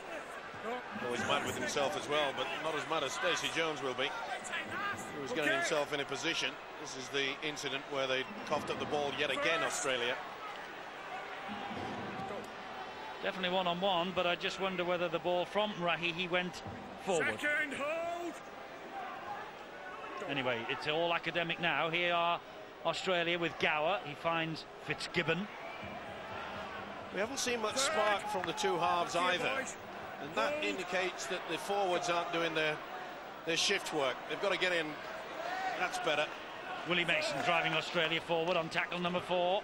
Craig Wingwaite's dummy half. They're 25 metres away from the line. Barrett with a little dab over the top looking for Gower. Oh, the ball has bounced up and can't get it out. Offside. Offside against... Oh, the referee is actually asking the video referee to check whether it was a try. That's a knock-on to start with. Knock-on, and then Louis Anderson, I think, picked the ball up in an offside position. But has Trent Barrett scored, is what the referee is asking here. It's a neat little chip over, isn't it? Gower was there. Picks it up well. I think it's short. Yeah, short. The ball's gone on.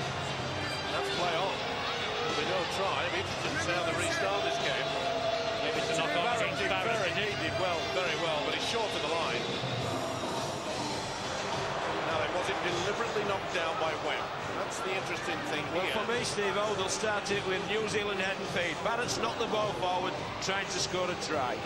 Webb, as rightly, is defending his own line, hasn't played at the ball. I think he's knocked it on. You see, look at Webb where he's looking.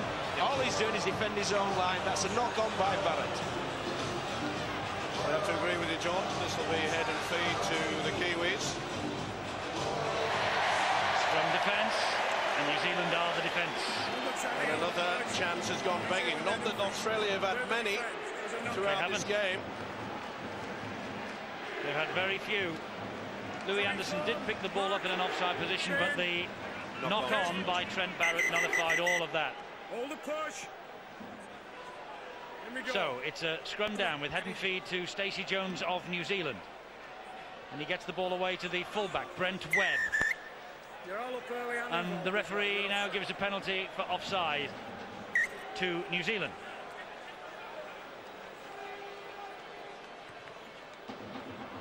Stacey Jones finds touch over on the far side.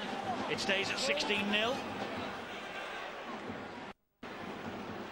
Let's go down to the sideline. Chris Warren with news from the Australian dressing room. Chris. Well, Eddie, I imagine Coach Wayne Bennett would be very disappointed with the way they have started the second half. There was one loud, clear message given to the Kangaroos at half-time, and that was hold the ball. You can't win a game without possession. And they've had two good attacking sets, and they've failed to complete both of them. So, I mean, if you look at the pre-match warm-up, it was like a finely tuned military exercise with precision, great execution, but sadly, as the game kicked off, they'd all abandoned them. Nigel Vangenaar was looking for a penalty then, not coming. It's with Stacey Jones. And Webb almost through again. Plays the ball on the last. That was Louis Anderson. This is Stacey Jones again. Chip kick down the line. And finds Vatuvei, who tops it inside to Tupi. And the ball wide. And it's a good job that Matt Cooper was there to defuse that kick across the face of play. Let's go down to honorary Kiwi Bill Arthur. He's with the New Zealand dressing room. And it's a very satisfied Kiwi dressing room, but one that knows there's a lot of work to be done in this second half. And the message from coach Brian McLennan was discipline and completing the sets of 6, which is exactly what they did in the first half, and which has been a hallmark of this Kiwi effort in the Tri-Nations. They have been a lot more disciplined and cut out a lot of the errors that have proved so costly to them previously. Interestingly, David Solomona ready to enter the fray for the first time for New Zealand and could have a big impact. So good Craig Wing. He was hunted down, but there is the Wakefield Trinity Wildcat. David Solomona prowling the line, waiting to come in. And the kick over the top is looking for the Speetzers out wide for Australia. Gasnier is there. So to Minicello, and they effect the tackle 5 metres away from the New Zealand line. Stacey Jones scurries in at dummy half. Much better play by Australia there, brought about by the run from dummy half from Craig Wing. They certainly need something to spark them. Well, this is going to be a battle royal. Interestingly enough, that Ruben Wiki has returned as well. And the New Zealanders, as I'm reminded, have survived, of course, with a 0 against the Australian name on the scoreboard. They survived without him. There he is. Back to inspire his men to a famous victory, perhaps. And Stacey Jones on the last tackle just hooks the ball downfield. Back come the Kangaroos, but only as far as Shontaine Harpy, and he got a very good tackling on Matt King. And look at the weight as well from the New Zealanders, forcing him back towards his own line. Here is Minicello. That's been one of the features, I think, by the New Zealand side. They've worked as a unit, gang tackles, that play on. He's involved in the tackle. He wipes the tackle count clean, does Steve Ganson. That was deemed to be a play at the ball by Fayumu. Willie Mason bumps off one, can't get away from the next man in. They're always there in numbers, and they have the penalty, Australia.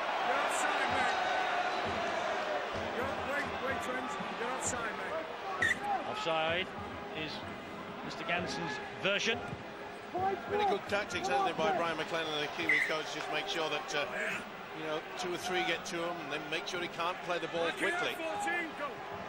Mark O'Mealy. Tupi stands his ground. Australia need a break. Wing to Gower. Barrett showed it to Kennedy. Oh, and it's lost again. They've lost again. Too smart. He was never on. It was a beautiful tackle low down. Kennedy, we know his ability to offload. Just wasn't there. Just couldn't get enough strength. And here is David Solomona for New Zealand. Well, I tell you what, if Wayne Bennett's instruction to his team was hold on to the football, they have failed to respond to those words in this second half. And now New Zealand have another penalty.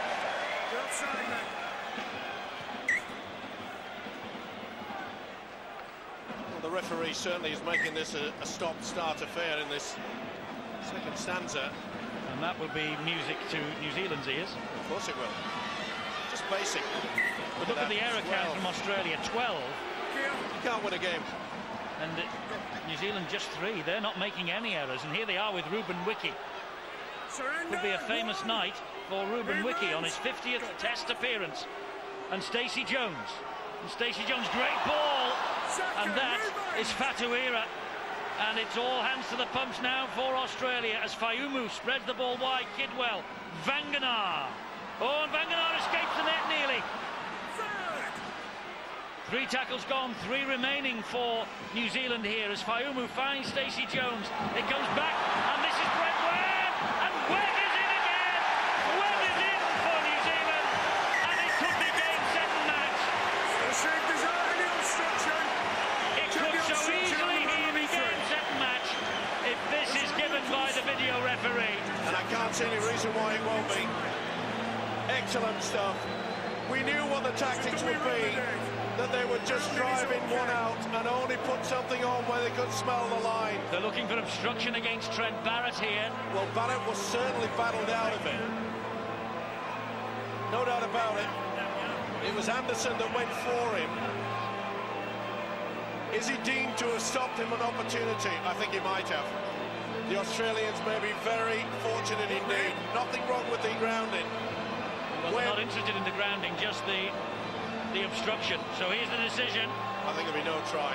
It's a try to New Zealand. And it's 20 points to 0 to the Kiwis with a kick to come. And Brent Webb has scored his 6th try of his international career. And the Australian supporters and players are stunned. Well, it's amazing and fully deserved, because it's all basic, isn't it? They have not come up with the errors, the black and white. It appeared to me as though there was interference by Anderson on the standoff, Trent Barrett. The video referee, Dave Campbell, said no. He's been the star of the show, this fellow, the fullback, Brent Webb. But what about this guy? What a character. Jet lag? What jet lag? Another 2 points to New Zealand. It's 22 points to 0 now. And Ian, if Australia are to come back from this, it will be one of the all-time great comebacks. Well, we hear every sport, we hear cliches. It's a game of 2 halves. We committed too many errors. We didn't hold the ball. You go for them all. Australia have committed them all. They can't hold the ball at the moment. They can't build pressure. All they need at the moment is some back-to-back sets to apply some pressure and some momentum and rhythm, and they can't achieve it. The trouble is, though, Ian, is that the New Zealand pack are just taking the Australian 6 apart. Well, they're giving them a lesson on how to take the ball forward, to build a platform for a kicking game, and before you shift the ball. They've got some great go forward. They've got a little bit more subtlety around the rucks area with some options. At the moment, unfortunately, they're very much one out, Australia, and what they are, they're very keen to shift the ball to get out of problem. At the moment, the forwards, as you say, Steve, are completely dominated. And things getting worse for Australia. We're hearing news of injuries in the Australian camp, Chris. Yeah, that's right, Eddie.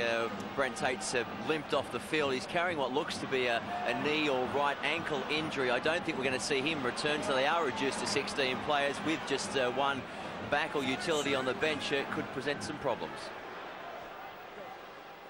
New Zealand in possession with Stacey Jones, and the kick is a good one because it finds its way. Oh, and he was nearly over there, Anthony Minichiello. That was quick thinking by him. He knew he was in a little bit of space and he just flicked the ball back.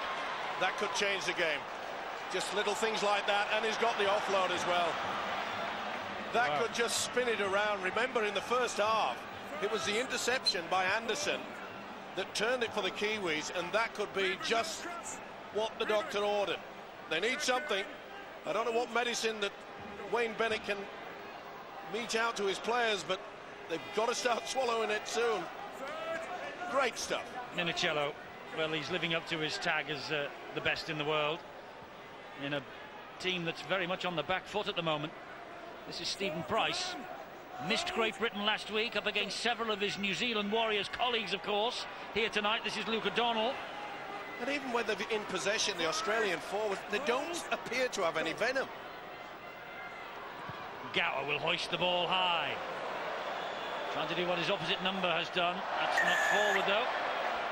I think the referee has given a penalty here to Australia for a tackle on an airborne player. Well, that's what the signal has done, and he's got it absolutely right. Well, a good work by Minichiello, and then the penalty to the tap. This is Jason Riles for Australia, and you get the feeling that they must score here, Australia, to have any chance at all. Gower gets the ball away. This is Fitzgibbon. And Shantaine Harpy was the tackler, helped out by Vanganar. Again, they look at Mr. Ganson. Mealy goes without the ball. It is not simple. Australia's no advantage to the Kiwis, so the official Ganson will put the scrum down. How clever there as well by the Kiwi. You see the error there from O'Mealy. There's no real play there to take advantage. He's saying, we'll have the scrum.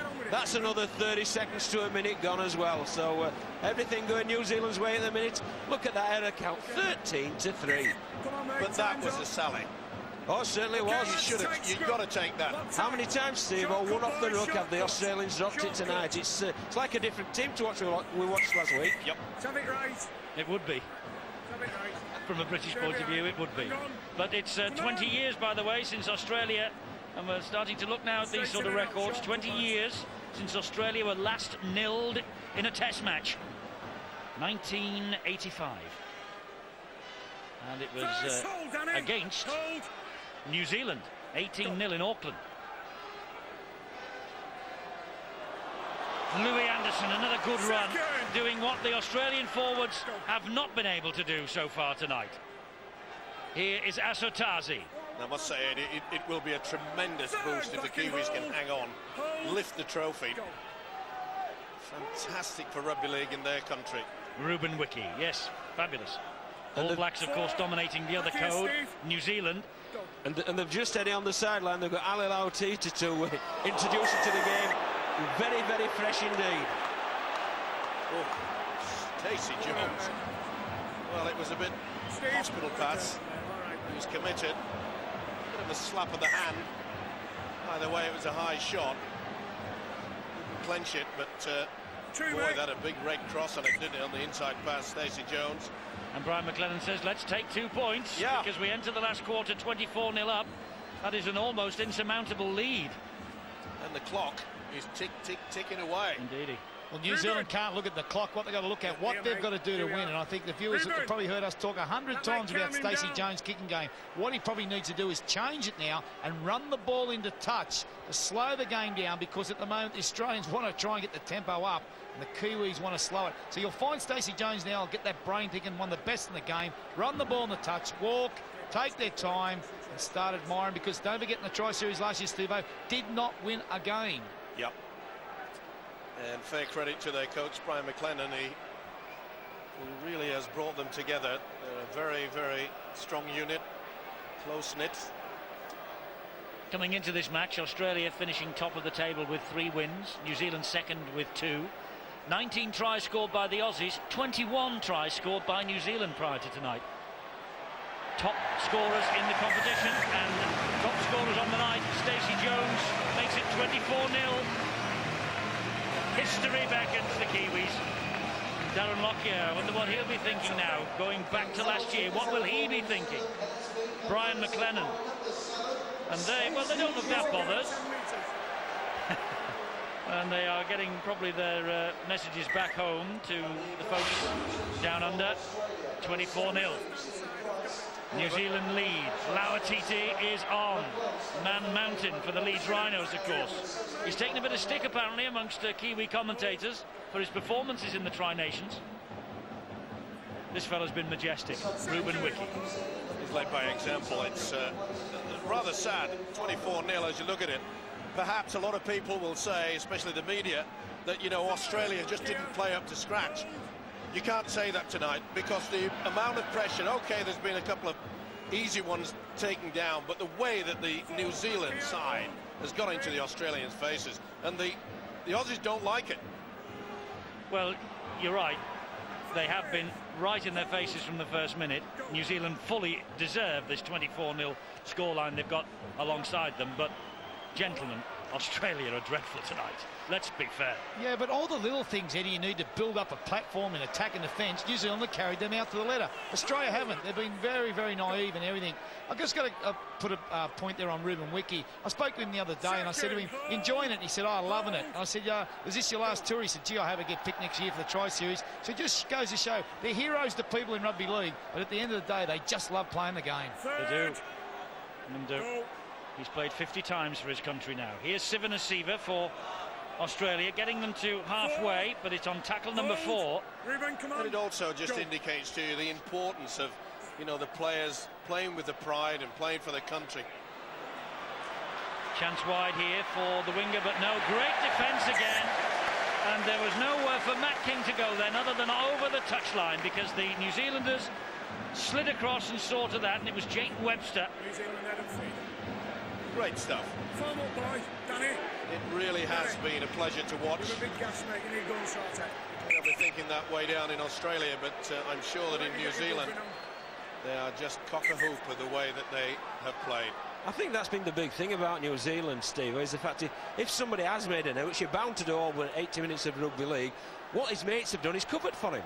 And they've all worked and worked and worked so hard for each other. You can feel the camaraderie, the spirit within the squad, and it looks as if it's going to carry them through. It does at this stage.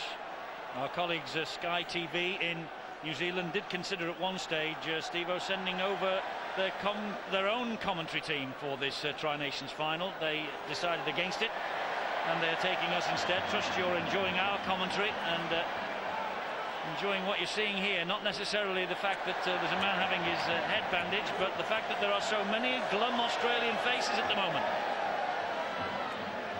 Never had a look in. They've been battered and bruised. The Mexican wave is underway. Well, last year the British fans were doing it because they had nothing else to do because we were getting hammered. And tonight all the neutrals are involved, but I don't think Wayne Bennett will be standing up off his chair. Well, I think they might just call it a moving haka. Okay. Time back on. So these players talk a lot about this carver they drink, Steve. Have you ever tasted and what's in it? Because Rafika Palestina is supposed to be training with Wigan on 7:30 on Monday morning. Who's going to wonder if he's in a fit state? They will party long into the night if they win this. There's no question of that. Even though Palestina is not involved in the match itself, you can bet your life he'll be involved in the party. Well, I have tried that carver and I don't recommend it. Take it off him. Take it off him. Nigel van Ganaar is hurt, and the referee wants the ball taken off him. And they say they can't get it off him because his ankle. All right, mate. He's hanging on for dear life. He knows that there's a few seconds. Okay, this clock has been stopped, but they will be enjoying this. The Kiwis. Not even the great Australian sides Nigel, of yesteryear can pull this back. That I have no doubt. Just went down awkward. He did. His ankle got stuck underneath Petro Civoniceva. Yeah, and then he got rolled over it again. Got the double dose. No problems in the tackle, Dave. What, mate? So the referee just giving them time to get Mr. Van Ganaar back on his feet, but I don't think the most important thing, well. One of the most important things about this game as well. I think that's him finished. That's him finished for this game. It was. Yeah, it went over very badly. But I just like the way that the New Zealanders have been able to just disrupt anything that the Australians have done. Oh. They've never been able to get any momentum. You often talk about getting the roll on and how it's hard to stop. The Aussies haven't even started. No, they've been tremendous of the New Zealanders. All credit to them. But it's a sad sight to see that Nigel van Ganaar there is his Tri-Nations final. It's finishing with that, but he won't want to stretch you, will he? No, he's going to be taken off the field by the training staff. And we see Van Ganaar leave the field. Thoughts to Paul Deacon, of course, of the Bradford Bulls in Great Britain, who has dealt with the injury he received in the match against the Kiwis a few weeks ago in exemplary fashion. He took all the heat out of the situation with Nigel van Ganaar, issued a statement.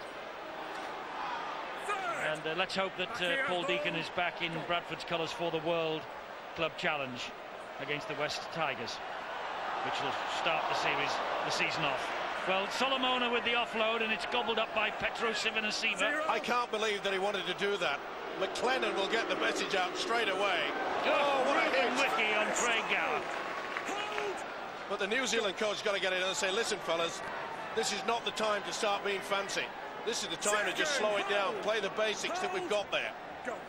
And what a rise to prominence by that fella. Had you ever heard of Brian McLennan? I hadn't. Heard of Mike McLennan, of course. The man who gave us the great phrase, retention of the football is paramount. And they have held on to the football, haven't they, New Zealand? Well, I'm going to say, if the Australians had heard him, they'd have done well to take some notice. This is Trent Barrett for Australia. I think they are looking, actually, to just get a little bit of respectability back into the situation here. Luke O'Donnell, and the kick was from Riles. It's fielded by Webster. And there was no real chase for the kick from the prop forward. Well, it's sheer panic. There's been no cohesion. Shontaine Harpy, he's maybe playing himself into a new position with the balls at loose forward. He's worked hard. It's been interesting, though, how Coach McLennan has used Harpy, because he switched with Fatueiras. At times, Fatueiras dipped into the middle and Harpy's going into the centre. And it's a tactic that's worked very, very well indeed.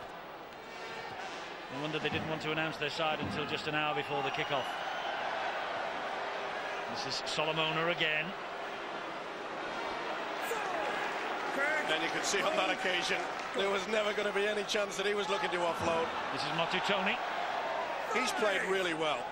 I thought that might be a weak link, you know, in the New Zealand side, having to push him in, not having a regular hooker, but he really has come of age. It's been a wonderful performance from him. Another great kick from Stacey Jones, making Gasnier feel the ball right down by his own try line, and here is Matt King, and there is just no way through this defence. And it's been good defence as well with the Kiwis, is that they haven't been eager to get the man with the ball to the ground. They've kept him up, and 3 and 4 people have kept him moving. Cooper is picked up and dumped centre field. Gow wide to Craig Wing. Wing gets Australia over halfway, but can get them no further. Tackle number 4. Gower, the dummy half. Trent Barrett. And this is Stephen Price. Oh, it's another mistake. Oh, they lead that up. Said thank you very much indeed. 0. Steve Price. Okay, mate. And it's at the stage where I think everybody in this stadium and all the people at home that are connected to the green and golds, I think they're going to say, that's it. And I have to agree with them, because New Zealand will just trundle it up, give it back to that man with the 7 on his back, Stacey Jones, and just irritate them.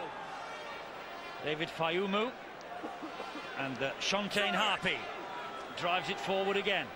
Fayumu once more. They're 20 metres away. There is Stacey Jones. It goes wide to David Solomona. Solomona this time doesn't think of the offload. There's the ball here to Fatueira. 5 on the line. And they are so close to the line again. Solomona. Back it comes to Stacey Jones, and a drop goal from Stacey Jones. No. Miss. 20. And it's the right thing to do as well. Just drive another nail in.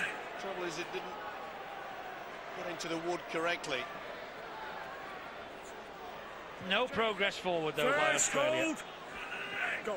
The way they played last week against Great Britain, the way they cut Great Britain to pieces from deep. Men like Gasnier, who just played the ball there. Stephen Price wasn't available, of course, or didn't play last week. That's an offside decision against New Zealand. And Bill has got some news from the New Zealand camp. Bill? We saw Nigel Vangana going off, and it is an ankle injury. Right ankle is the problem. He's going to need an X-ray, and it could be an uncomfortable journey home tomorrow evening for the Kiwi. But if they come through this and take the trophy, it'll be a lot more pleasant. There is some Australian injury news as well. Here's Chris Warren. Yeah, well, they've lost Tate already, and Fitzgibbon, it looks like he won't return as well. It looks like a left knee injury, so they are down to 15, the Kangaroos. Just 15 men for Australia to see this match out. Here they come, though, and off the shoulder of Jason Riles. Another knock on. I can't believe that the Australians have persisted with this flat attack continually and just coughing the ball up. New Zealand if it's not working, then I am surprised that Wayne Bennett has not changed some form of tactic. Shortcut, lads. Shortcut touches. Completely outclassed. I never thought I would see the day when I could say that about an Australian outfit that has been just not at the races. They've been battered, they've been bruised, they've been outthought, and they've been outcoached. Well, I've got to say also there, Steve-O, is they've been so consistent in their defence, New Zealand. I've never seen a New Zealand international team be so consistent. And it always comes from your desire on a kick chase in your first 3 rucks. They've been honest, they've been together, and they've been very aggressive. And I've never seen Australian team. If you look at average metres, probably for Australia, their first 3 or 4 rucks, it's very poor. And that's where they've dominated the game. This is Ali Lauatiti. Again, just basic rugby league football.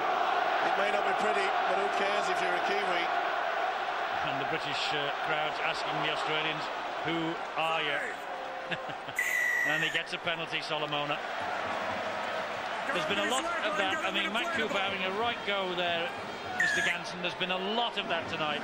Every decision that's gone against them, they've contested. I know, and that's frustration. Well, that's symptomatic of the night they're having. Yeah, of course it is. But it started a lot earlier than 24-0. You can't take it away from them. If the guy was, you can see there, he was lifting the leg up as he was regaining to the ground. The official has got no option. This is Ruben Wiki. Here is Lauatiti. Lauatiti offloads again, and Shuntain Harpy feeding off him. They've not finished the Kiwis, but they say it's plodding when they're in their own half. Motu Tony! And he's just forced back over the whitewash this way. Fayumu has scampered in at dummy half. He'll bullet the pass to Jones, who'll find Webb, the fullback. And here is Fatuira. And the ball went forward. The ball went forward. Jake Webster's try is rubbed out. Good hands, though. Very good hands. Ooh, well, I'm not so sure. Maybe on that angle, but... Well, that's why the TV cameras cannot be judged on a forward pass. What about the momentum rule, though, Eddie? Watch his hands. That's the secret. His hands are going backwards. I think that should have been allowed. I agree with you. I think that was a great piece of skill and a great finish. And it'd been a fitting way to round off this Tri-Nation finals. Just watch his hands. That's the secret between whether a pass is forward or not. And his hands went in a backward direction. That should have been allowed. Webster had overrun it as well, which didn't help Mr. Ganson. He did have to reach back, but he had overrun the pass. Anyway, it's no try. It's 24-0, and we've got 10 minutes or so remaining. Hold. An historic night for New Zealand Rugby League. They will have watched their cousins, the All Blacks, sweep through this country, and they will want the headlines themselves in the morning. And they deserve them as well. But there, the tackle before was an example of what I've been trying to say, in as much that they just keep the ball carrier, they hold him up, second man comes in, third man comes in, they've just battered them. Any respectability for Australia. That ball went backwards, it was actually touched, I think, by a New Zealander, and the referee agrees. This is O'Mealy, it's back to 0 in the tackle count. It's tackle number 1. Badiris, an Australian captain who's going to go home beaten in a major final. Haven't had one of those for years and years and years. What a pity it's not the red, white and blue of Great Britain from a purely xenophobic point of view. Here is Gasnier. Gasnier is spun to the ground by the tackle from Lauatiti. Craig Wing, good on his feet. Gets the ball away to O'Donnell. Manu Vatuvei with the tackle. And play on. Badiris tried to get the ball through his legs. He did, but it hit the New Zealander. And Vatuvei got the possession back for his country. Well, 2 tries by the winger Vatuvei, but he does get through a lot of work in defence. So things certainly not coming off. The writing has been on the wall for quite some time. And here comes the half break. In fact, it's more than a half break, and it's Asatazi, and he skipped through another challenge, and he's still not finished, and that's good play from Badiris. Came over the top and dislodged the ball. O'Mealy gets it out wide, but it was dangerous. Fatuira all over the top of Matt Cooper. Here they come. Swarm all over them again. They must have worked really, really hard on their defensive line. I know that Brian McLennan, their coach, was bitterly disappointed with their performance against Great Britain.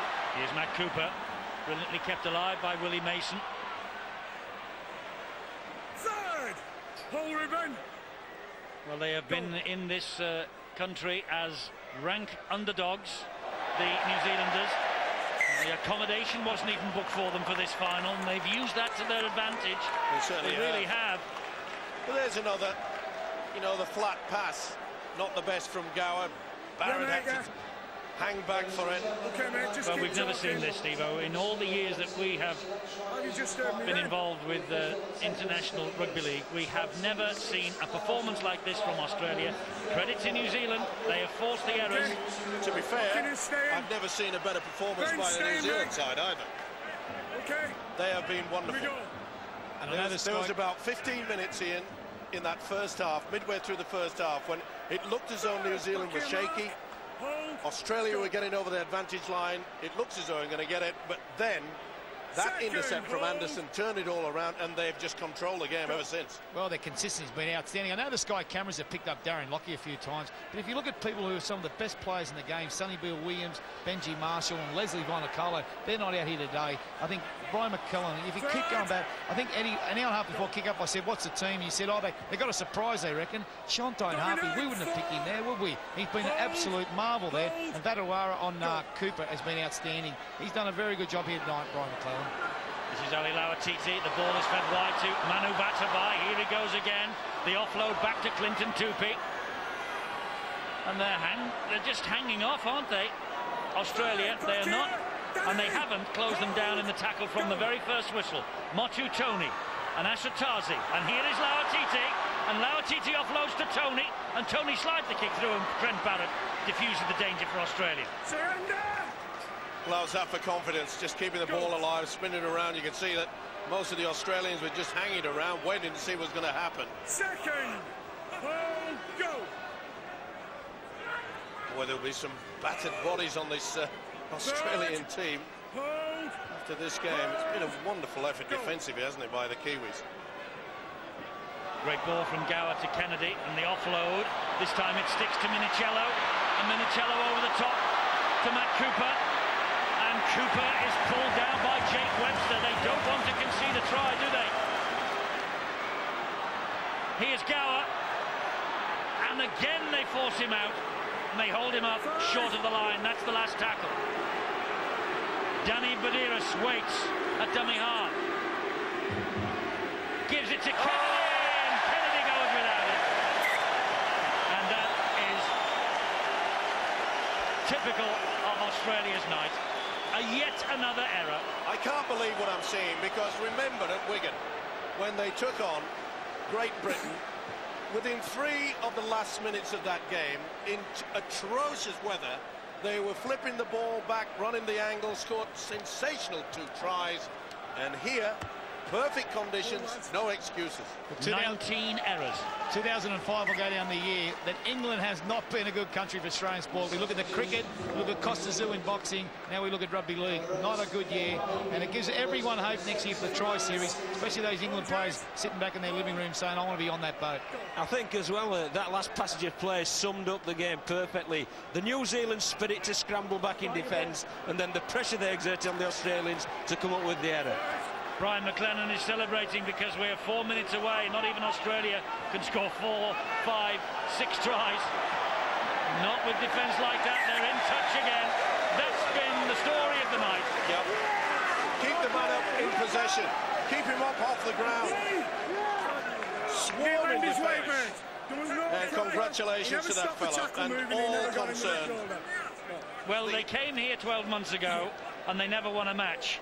And Wayne Bennett will be the first to congratulate Brian McLennan, because he says, and he has said philosophically a number of times in the recent past, look, we cannot win them all. It'll have to happen sometime, and it's happened tonight. It's over 50 years since New Zealand beat Australia in a Test series, and they're going to go home with a glittering silver trophy as well. The Tri-Nations prize is going to New Zealand with the Kiwis, and they're still not finished. This is the fullback, Brent Webb. He's been the man of the series for me. Oh. Brent Webb has been absolutely superb, and look at the enthusiasm. It is wonderful. The Mad Butcher there, Peter Leach coming to interview, and I do know that they were absolutely furious about the fact that they didn't get hotel accommodation, because they thought it was going to be a Great Britain-Australian final. Boy, when they lift that trophy in a few moments' time, it will taste very sweet indeed. Minicello somehow picked up the pieces then. Hold there. Hold. Not so. They nearly dropped the ball again then on the first tackle. This is Gower. And this is Willie Mason. Second on the line. Australia looking to make sure they are not nilled in an international for the first time in 20 years. Barrett Gaznia escapes one net, escapes two nets. No, he doesn't. Off it goes to Kennedy. Kennedy offloads to O'Donnell. O'Donnell over the top. Here is Craig Wing. Great defence again. And David Kidwell, should be a penalty, that, and it is. It's got to be. Medeiros take the quick tap, but away. They've got it out wide. And this is Gower. This is Craig Gower. And he's dropped it. The ball has gone forward, and it's no try. Wayne Bennett, a resigned little shrug of the shoulders there, I think. Well, that was knocked out. It was also, it went backwards. I think it was knocked out anyway. Doesn't make any difference. One apiece, isn't it, here with the New Zealand disallowed one? Brian McLennan. He's come out of nowhere. He coached in the lower grades in New Zealand. Nobody had heard of him. Boy, they've heard of him now. She's head in, please. Get up. Okay, we go. Well, I do hope that when they fly back, they will receive a hero's welcome, because this has been nothing short of superb. We're entering the last minute, and New Zealand are ahead by 24 points to 0. What will this do for the international game? It's wonderful.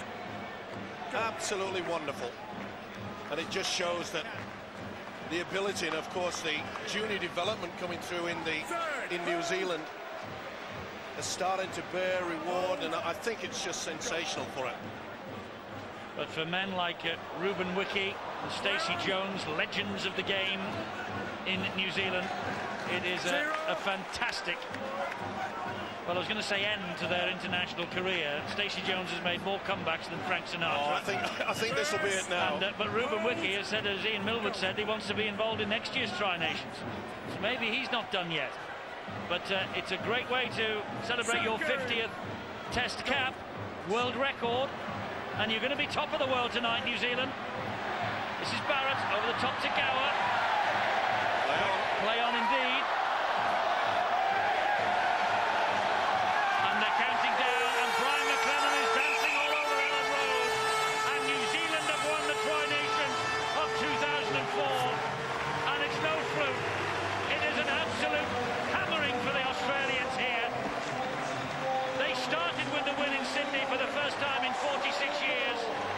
And they have finished with a win here in the final that is richly, richly deserved. And Wayne Bennett and company go home beaten in a series for the first time since 1972 in the World Cup. It's been a long, long time since Australia have been outplayed at this level, but outplayed they have been.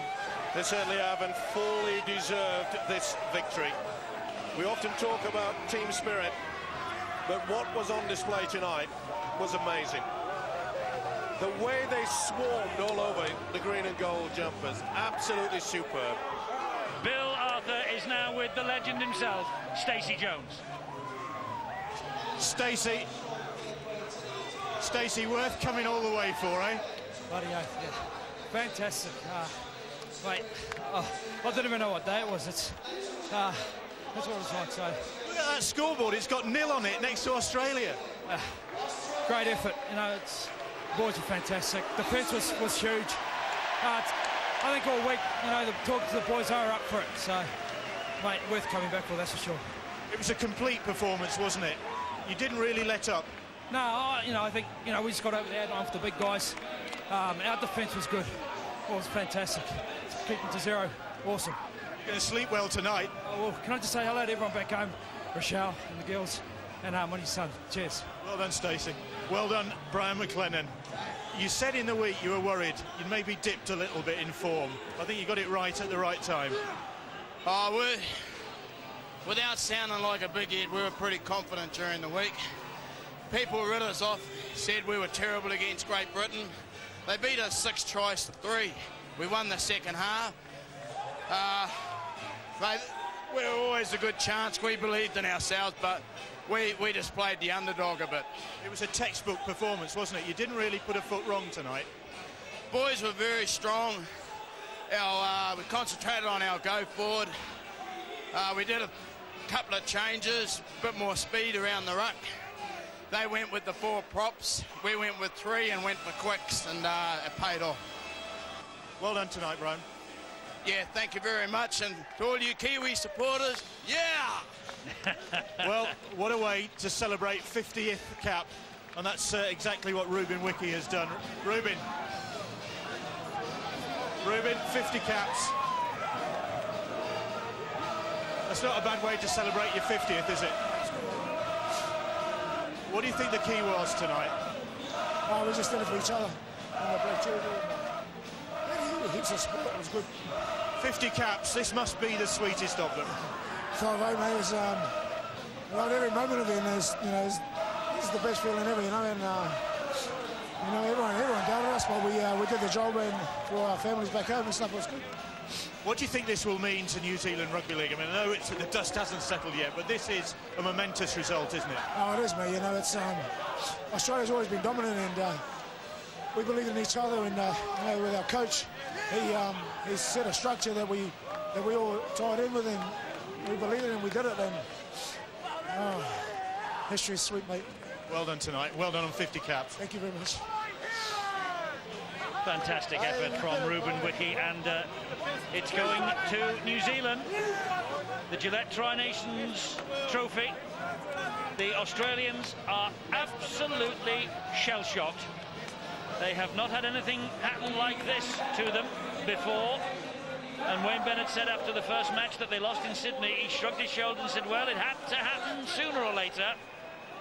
And it has happened here in Great Britain, but sadly not with the red, white and blue, Steve-O, but with the black and white of New Zealand. Oh, you've just got to raise your hat in the way that the Kiwis just went into the Australians. They never allowed them any chance to move. In fact, I think only 2 really clean breaks by the green and golds throughout the game, 1 in either half. And midway through the second half, I think it was Craig Wing that ran from dummy half, and they just kept getting back in numbers, and they fully deserve this victory. As you say, it'll do wonders for the game down in New Zealand. But I am sure that the knives will be out for Wayne Bennett back in Australia. They will not take too kindly to this. It has been a long time, as you say, 1972 since Australia have failed to pick up a major trophy. Ruben Wiki deservedly gets the man of the match medal from Richard Cabourn, the Minister for Sport, the Kiwis captain on his 50th international. It could also so easily have gone to Stacey Jones, but it goes to Ruben Wiki. And any moment now they will receive the trophy. But first the match officials will receive their commemorative medals of a really, really big night here at Ellen Road. Remember, 2 weeks ago at Huddersfield, Brian McLennan's men, they conceded 6 tries to Great Britain. They lost the 1988 World Cup. They lost the 2000 World Cup final to Australia. They lost the 1999 Tri-Nations tournament to Australia. Tonight, they will believe that they have put the record straight.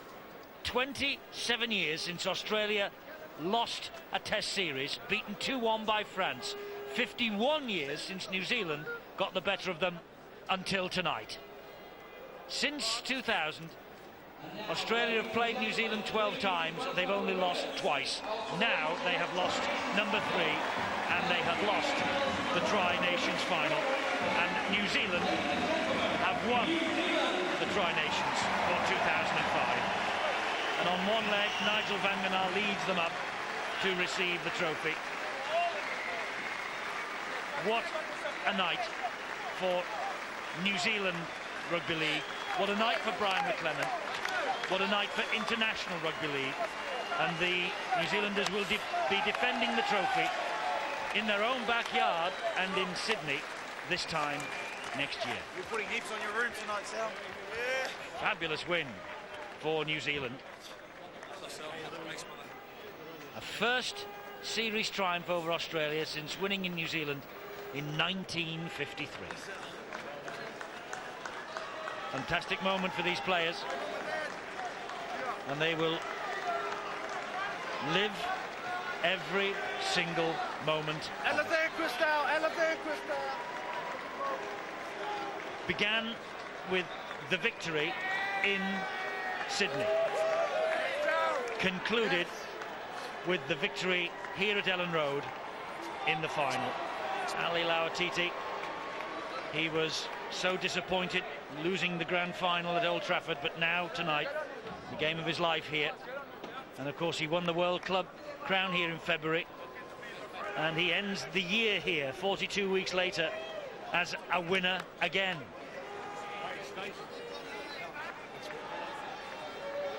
They'll remember this for as long as they live. And I wonder whether we have just seen a switch in the balance of power. They were completely outplayed, Australia. And Richard Caburn is now going to give the Tri-Nations trophy to Ruben Wiki. And New Zealand are the 2005 Tri-Nations champions. And how well deserved after they have nilled the Australians. A comprehensive victory. Hardly threatened in the 80 minutes. And whenever they did threaten, Australia dropped the ball. New Zealand tonight are on top of the world.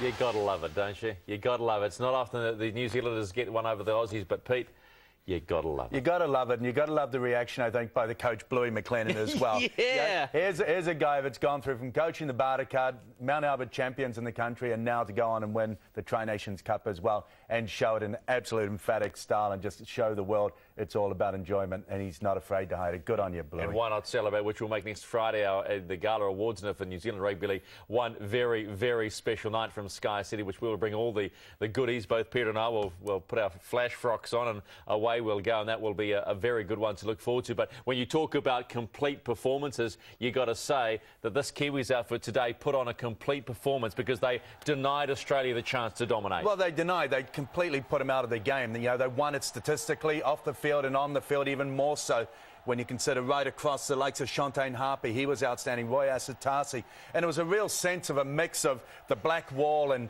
Welcome to the Jungle, the Rumble in the Jungle. There was elements of all those two previous encounters in Game 1 and Game 2. They were outstanding. Ruben Wiki, Louis Anderson. There's still more to come out of this kid. And each time we see him play, we see a little bit more that you come to like. You've known his enthusiasm, the intensity that he plays the game. There's more to come out of this youngster. Manu Vatuvei, what a game. What a day too. Everybody's getting involved, the whole squad, management and all, and it's been one of those tours that for once, I say it again, you got to think Stacey Jones, you know, this is what he is. It may not have been a grand final, it may not have been a World Cup, but for Stacey Jones in the twilight, this would be just as good. And so rewarding for the champion. And it was the fact that Stacey was making himself available, the fact that Stacey came all the way back here for the birth of his child, and then to jump on the plane and go all the way back. You had to know that there was something special, because there's no way in the world that he would have misread this one. And that's why we all went to the TAB. And that is why we put it on 13+, because we knew Stacey. We were on his tail and we were riding him. On you, son. There you go. What do you mean we, white man? Oh, there we go. So it's we today. All right. Cannonballs. There you go. 24 points to nil, and the Kiwis triumph in the 2005 Gillette Tri-Nations. They have kept Australia scoreless for the first time in 20 years. The celebrations will continue long and hard, but then they've got to hop on a plane and start thinking about pre-season. We're back with more.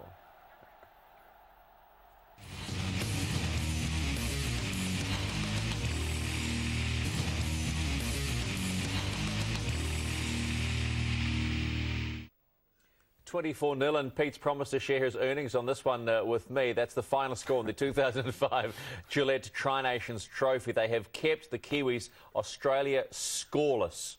And you can imagine what that will mean to the Australians. I said the pre-game, Pete, Danny Buderus had suggested they have everything to lose and they will not disappoint. Well, they have come up with a game that we have not seen, but Peter, I still believe the game they put on today was forced on them by an outstanding Kiwis effort. One we haven't seen for years. And I think to suggest anything other would detract from a Kiwi performance. Yeah. What we've also To recognise 7 weeks they've been on the road. It's also been a very new sort of proposition when you look at the management team, that Brian McLennan, Graham Norton, even for Peter Leach in the role of manager. And to manage these individuals for 7 weeks, it's a big task and one that they've learnt on their feet as they've gone along. The final result would have to suggest that they didn't get too wrong. I heard an interview with Peter Leach halfway through the tournament, and he was questioning whether or not some of the things that they had done, particularly when they were starting to suffer a little bit from hotel-itis. But they've come through trumps, and they're going to learn a lot from it. Some things I'll do a little different maybe next time round.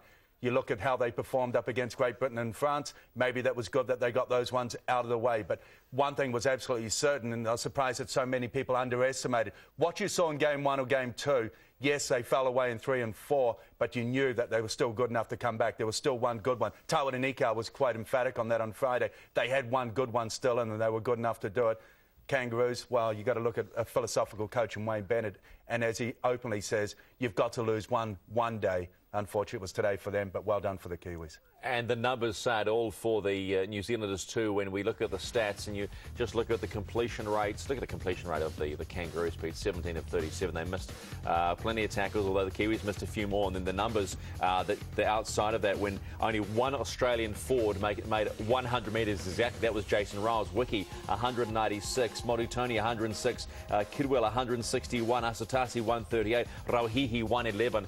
It was all based around the simplest reason why this game is so good. You create the platform, it will all come off the back of it. You create your own luck, and they worked hard to create that luck. The pack were outstanding, the likes of Ruben Wiki, Asatasi, Motu Tony, David Faiumu, knowing that his dad's driving a cab down in Wellington. He'll probably be late for work if he's rostered on and today. So he should be. And so he should. He's entitled to have the week off, but good luck to him. Shontaine Harpy, inspirational. Well, what Brian McLennan said as well, they opted to go for a little bit more speed around the ruck, and they just got it spot on. You know, don't underestimate the smarts of Norton and McLennan. They know the game, they read it well. To make such a subtle change like that, to bring in Shontaine Harpy, number 13, and all he did was get out the acting half, just run it up, and it was so noticeable right from the outset. The speed of the ruck was second to none. They played strong right throughout, and they took care of the Australian pack. Their defence was outstanding. Their offensive game was simple, but it was ruthless. At times you looked at the likes of Willie Mason. They knew they were going to get bashed. They were having little peeky-boos, and they were coming. They came for 80 minutes. Solid performance, and they're certainly all enjoying themselves, and they're going to have a big one. Manu Vatuvei, Clinton Torpey, good on you guys. Yes, the Kiwis are triumphant in 2005, and what a fitting end it has been for the International Rugby League season. We've got their awards due this coming Friday at Sky City. Here are the Player of the Year nominees: Benji Marshall, Ruben Wiki and Paul Fatuira. And the Rookie of the Year nominees: Jake Webster, Benji Marshall, and of course Manu Vatuvei. And then there it is, Sky City on Sky Sport 1. The big show from 8. It will be a big show, now made even more special by the fact that there will be a nice piece of silverware, and I trust Sel and the boys will bring that home in business class and make sure it doesn't get dented and not filled with too much lion red, Pete, and we can have something to celebrate. Mate, they can fill that cup for as long as they want and let it run up over for as long as they want as well. All right, well, there you have it. The final score here is 24 points to nil on a day that we trust. Just a reminder, too, that the All Blacks follow this. We'll see what they can do. But first of all, let's go back there. David Kidwell, another great contributor. One you would ever have played in. Did it live up to expectations? Oh, absolutely, mate. It was the biggest game, and, you know, the boys really stuck good tonight. You know, we worked on a few things during the week, and we said, you know, we had to do the 1%ers, and everyone out there, every single player put their hand up and did the 1%ers, which got us over the line to win the Tri-Series. I think the worry beforehand was that you maybe gone off the boil a little bit. Yeah, I think those 2 weeks before this game sort of put things in perspective and sort of put our feet back on the ground and knew we had to do the hard work again, and that's what we did throughout the week. And we knew the hard work would pay off in the end, and we just grinded it out, grinded the win out, and the result is we won the Tri-Series, so it's awesome. Has the difference been that maybe you've been a bit more disciplined this time round, whereas previously, you know, you might have thrown the ball about a bit more, you've played a bit more conservative game? Yeah, like I said before, you know, we had to emulate what we did in the last 2 tests, and that's just go forward, kick the ball down and wait for their mistakes, and I think we showed proof that tonight that it works, and we can do that kind of game. We can do that power game, and that's what works for us, and that's what we sort of concentrated on tonight. Oh, it's cold out here, mate. It's cold out there. I'd just like to say hello to my little girls, Aaliyah and Zali. You know, I've been away for 6 weeks. You know, a lot of people have been away from their families, and we just made a lot of sacrifices here tonight. And it's not just for us, it's for all our families back home in NZ. So, kia ora koutou. Thanks, mate. There you go. That's what it's all about, this great game of rugby league, remembering the families and those that do make the sacrifices, Pete. And when you think about those that, this is the bit that does it for me, Pete. They did it after the win in Sydney. Let's just enjoy it.